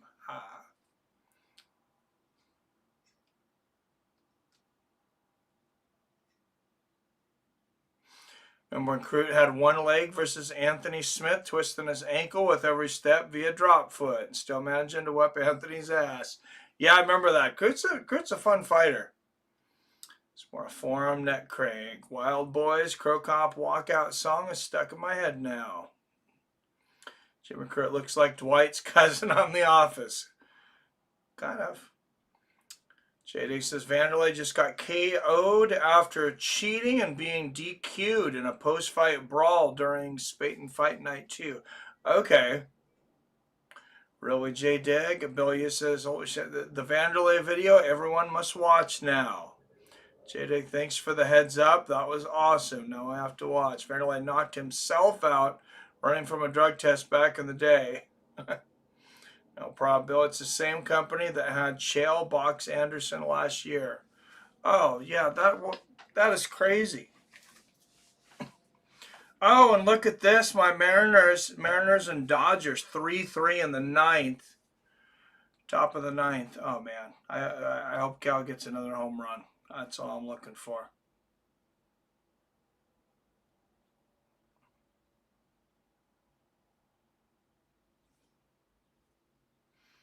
Link to the Vandy K. How long is this? Can I show the? Oh my goodness!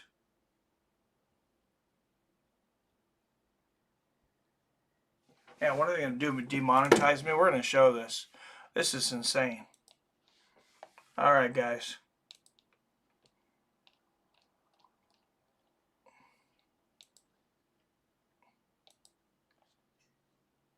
Oops.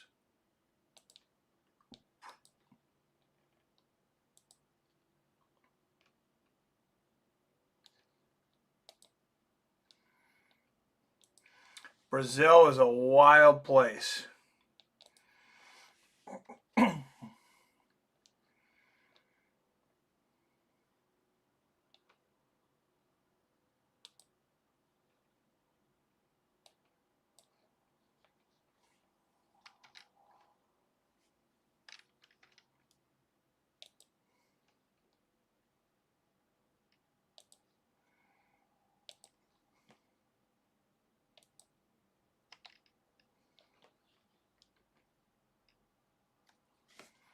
All right, here we go.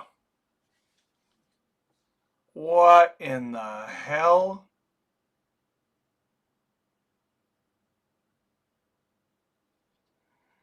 So there's Vanderlei. Oh, man. Who knocked him out?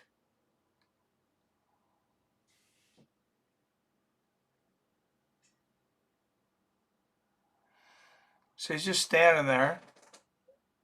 Now he's walking over. Man, that came out of nowhere. Oh, there's volume. Esquenta, tudo que não podia acontecer. Tudo que não podia acontecer. O Dida entrou, o Thor também entrou ali na briga. E aí virou realmente. Vale tudo, o Vanderlei foi nocaute. Esquenta, tudo que não podia acontecer. Tudo que não podia acontecer. O Dida entrou, o Thor também entrou ali na briga. That was brutal. All right, Dominick Reyes walking out to the cage. Man, what a wild place they live in.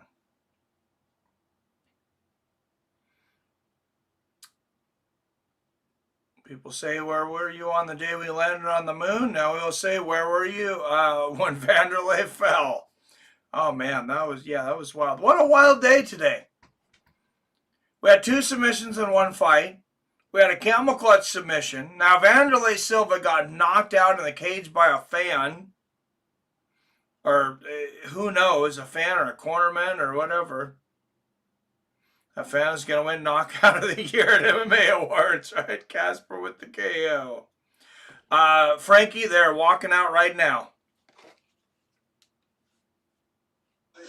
It's a good timing, brother. Shit was crazy, right? That's what it sounded like. It sounded like Vanderlei. That was a fan, Robert J. Dig. You said Vandy was caught cheating. What did he do? Yeah, I got to look into this later. What a insane situation.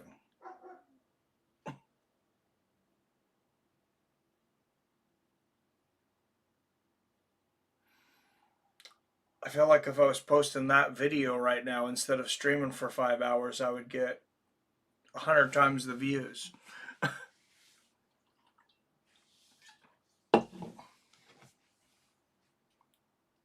Brazilians are out of control, right? Let's effing go, Dom.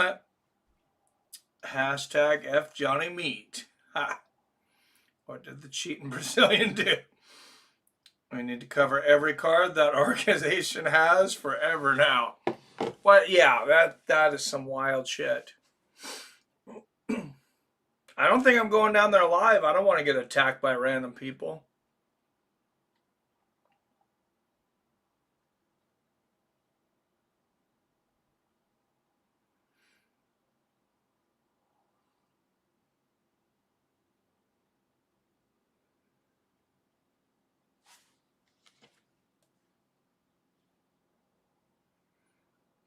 Be the English comments for them. Oh, the English commentary? Oh, man, that would be nuts.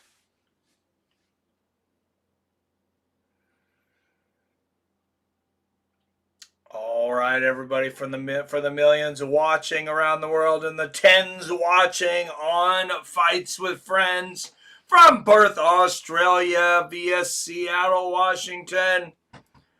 Fights with Friends family, it is time for the main event of the evening. 5 rounds in the light heavyweight division. A title eliminator between Carlos Ulberg and Dominick Reyes. Let's fucking go! Here comes Carlos Ulberg of Auckland, New Zealand.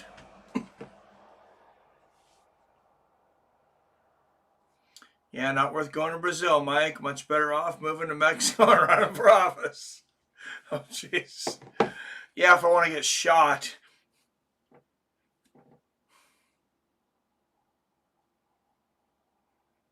I might be on a hit list just for talking about it on a stream.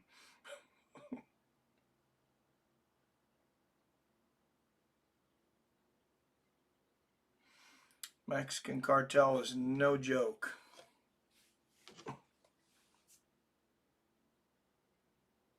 Oh, I don't have the damn pull-up. How can I not have the pull-up for this fight? Nobody reminded me.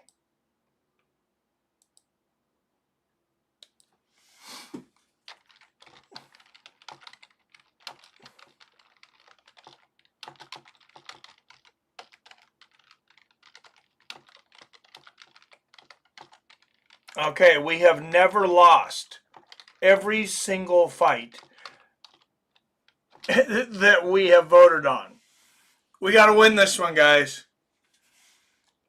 Think hard and think long about who's going to win this fight.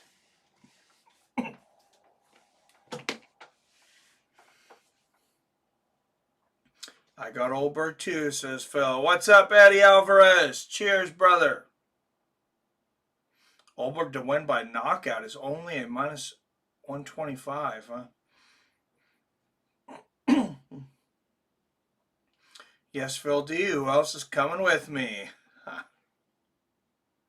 Ulberg's shoulders are already pink with lactic acid.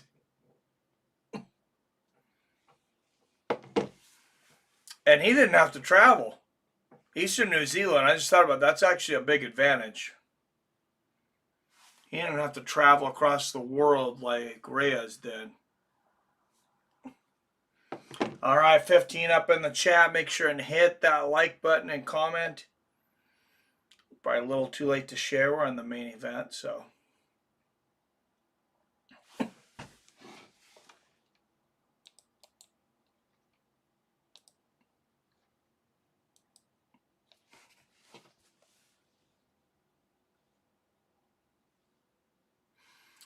All right, Dominick Reyes, 1 year older at 35 years old. Both men 6'4". Both men identical reach of 77 inches.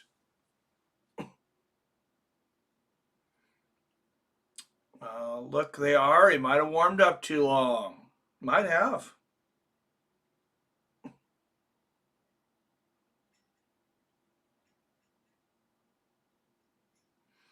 But it is never too late to pick up a great ticket deal on Game Time, our new sponsor. Click that link when you save a ton of money on a last-minute ticket. You also get $5 in Game Time credit. I get $5 in Game Time credit. Everyone wins. Our judges, Ben Cartledge, Saul Diamano, and David Letheby. Referee is Mark Goddard.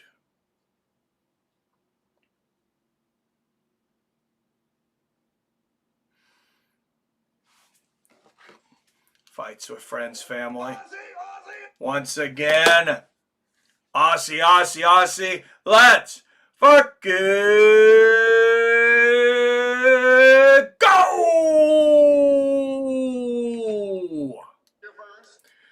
First out of the blue corner.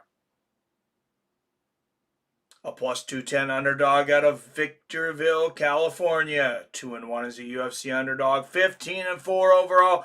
Presenting the only man to defeat Jon Jones, only to be stripped by 3 blind men, and the number 7th ranked light heavyweight in the world, Dominick Reyes.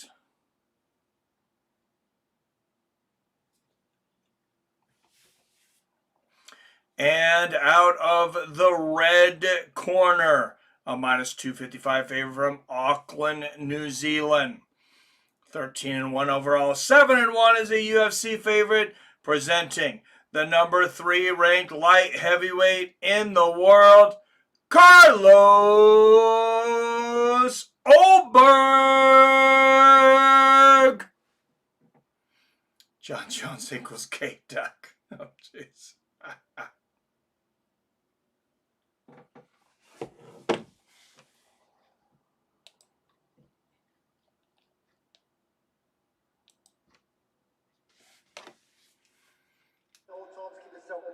Reyes looks huge.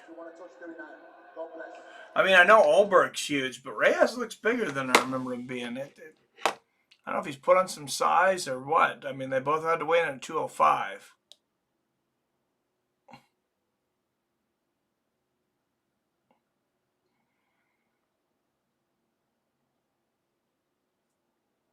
Here we go. Will it be the new prospect, or will we see redemption years after the fact for Dominick Reyes? More like a woman-beaten felon.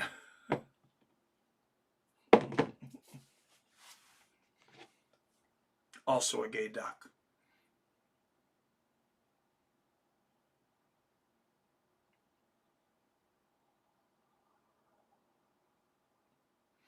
Good inside leg kick for Ulberg.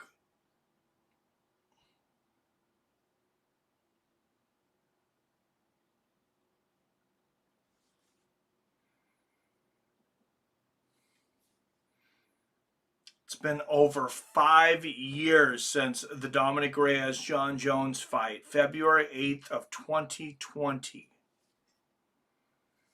So now Canadians call woman beaters in Canada what? Gay ducks?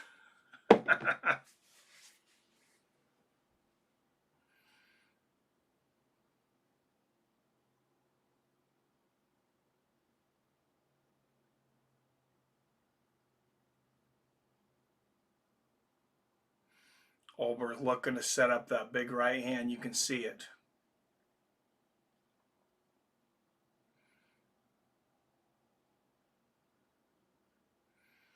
Southpaws are susceptible to the straight right. Good body kick from Reyes. Both men very tentative here in the first round. They know they got 5 long rounds.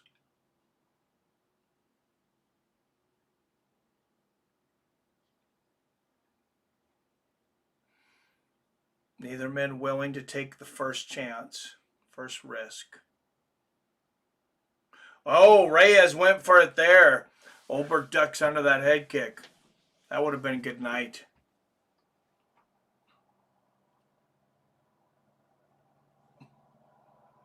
Speaking of gay ducks, anyone from Dutch guy, Leo? I think that guy fell off the planet. Good right hand from Ulberg. There's an inside leg kick from Carlos.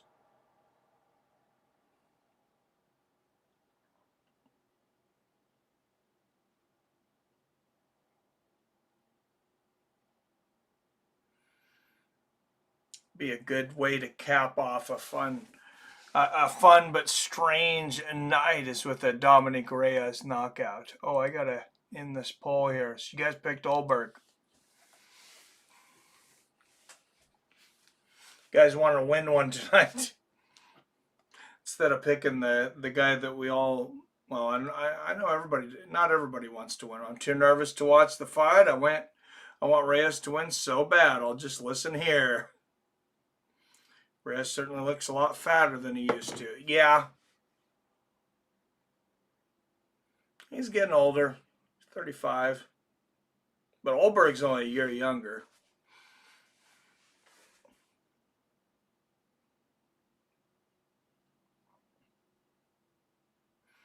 Good left hand there from Ulberg.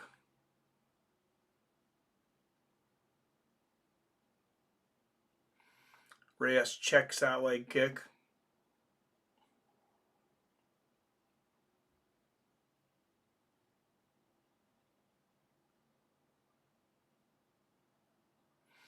Dominick Reyes fell upon some hard times after the Jones fights, long consecutive losses, a couple of knockout losses, worked his way back up the division to get to this title eliminator. There's a good right hand to the body from Ulberg. Now he finds himself an underdog again tonight. Good right hand to the body from Carlos.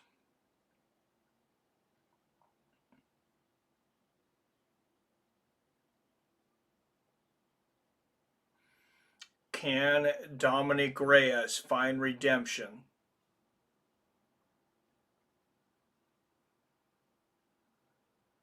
Oh, what a right hand from Ulberg! And Reyes is out! And Carlos Ulberg will face the winner of Alex Pereira, Mogomed Ankalaev 2. What a blast!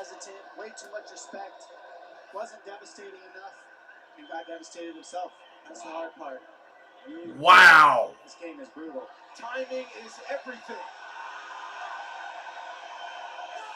And pinpoint timing on that shot from Carlos Ulberg.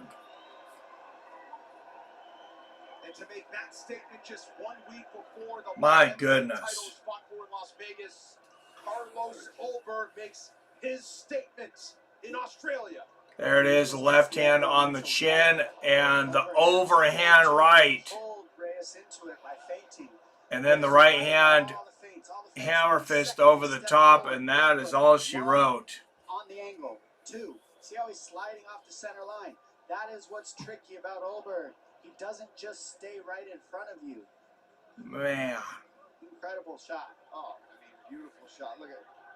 Look, you talk about the angle, and then right over the top. What a win here for Carlos Ulberg.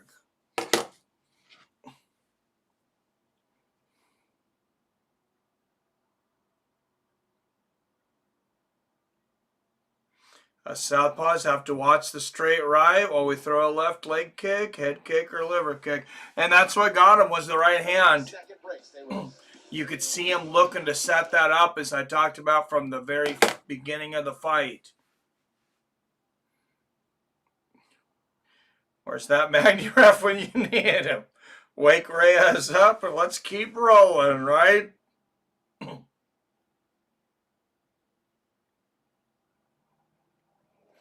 All right, guys, I'm got to work at midnight. I'm going to try to get myself ready and motivated for a hard shift here. All right, thanks, everybody, for tuning in tonight. I appreciate you guys. Check out our new sponsor, Game Time.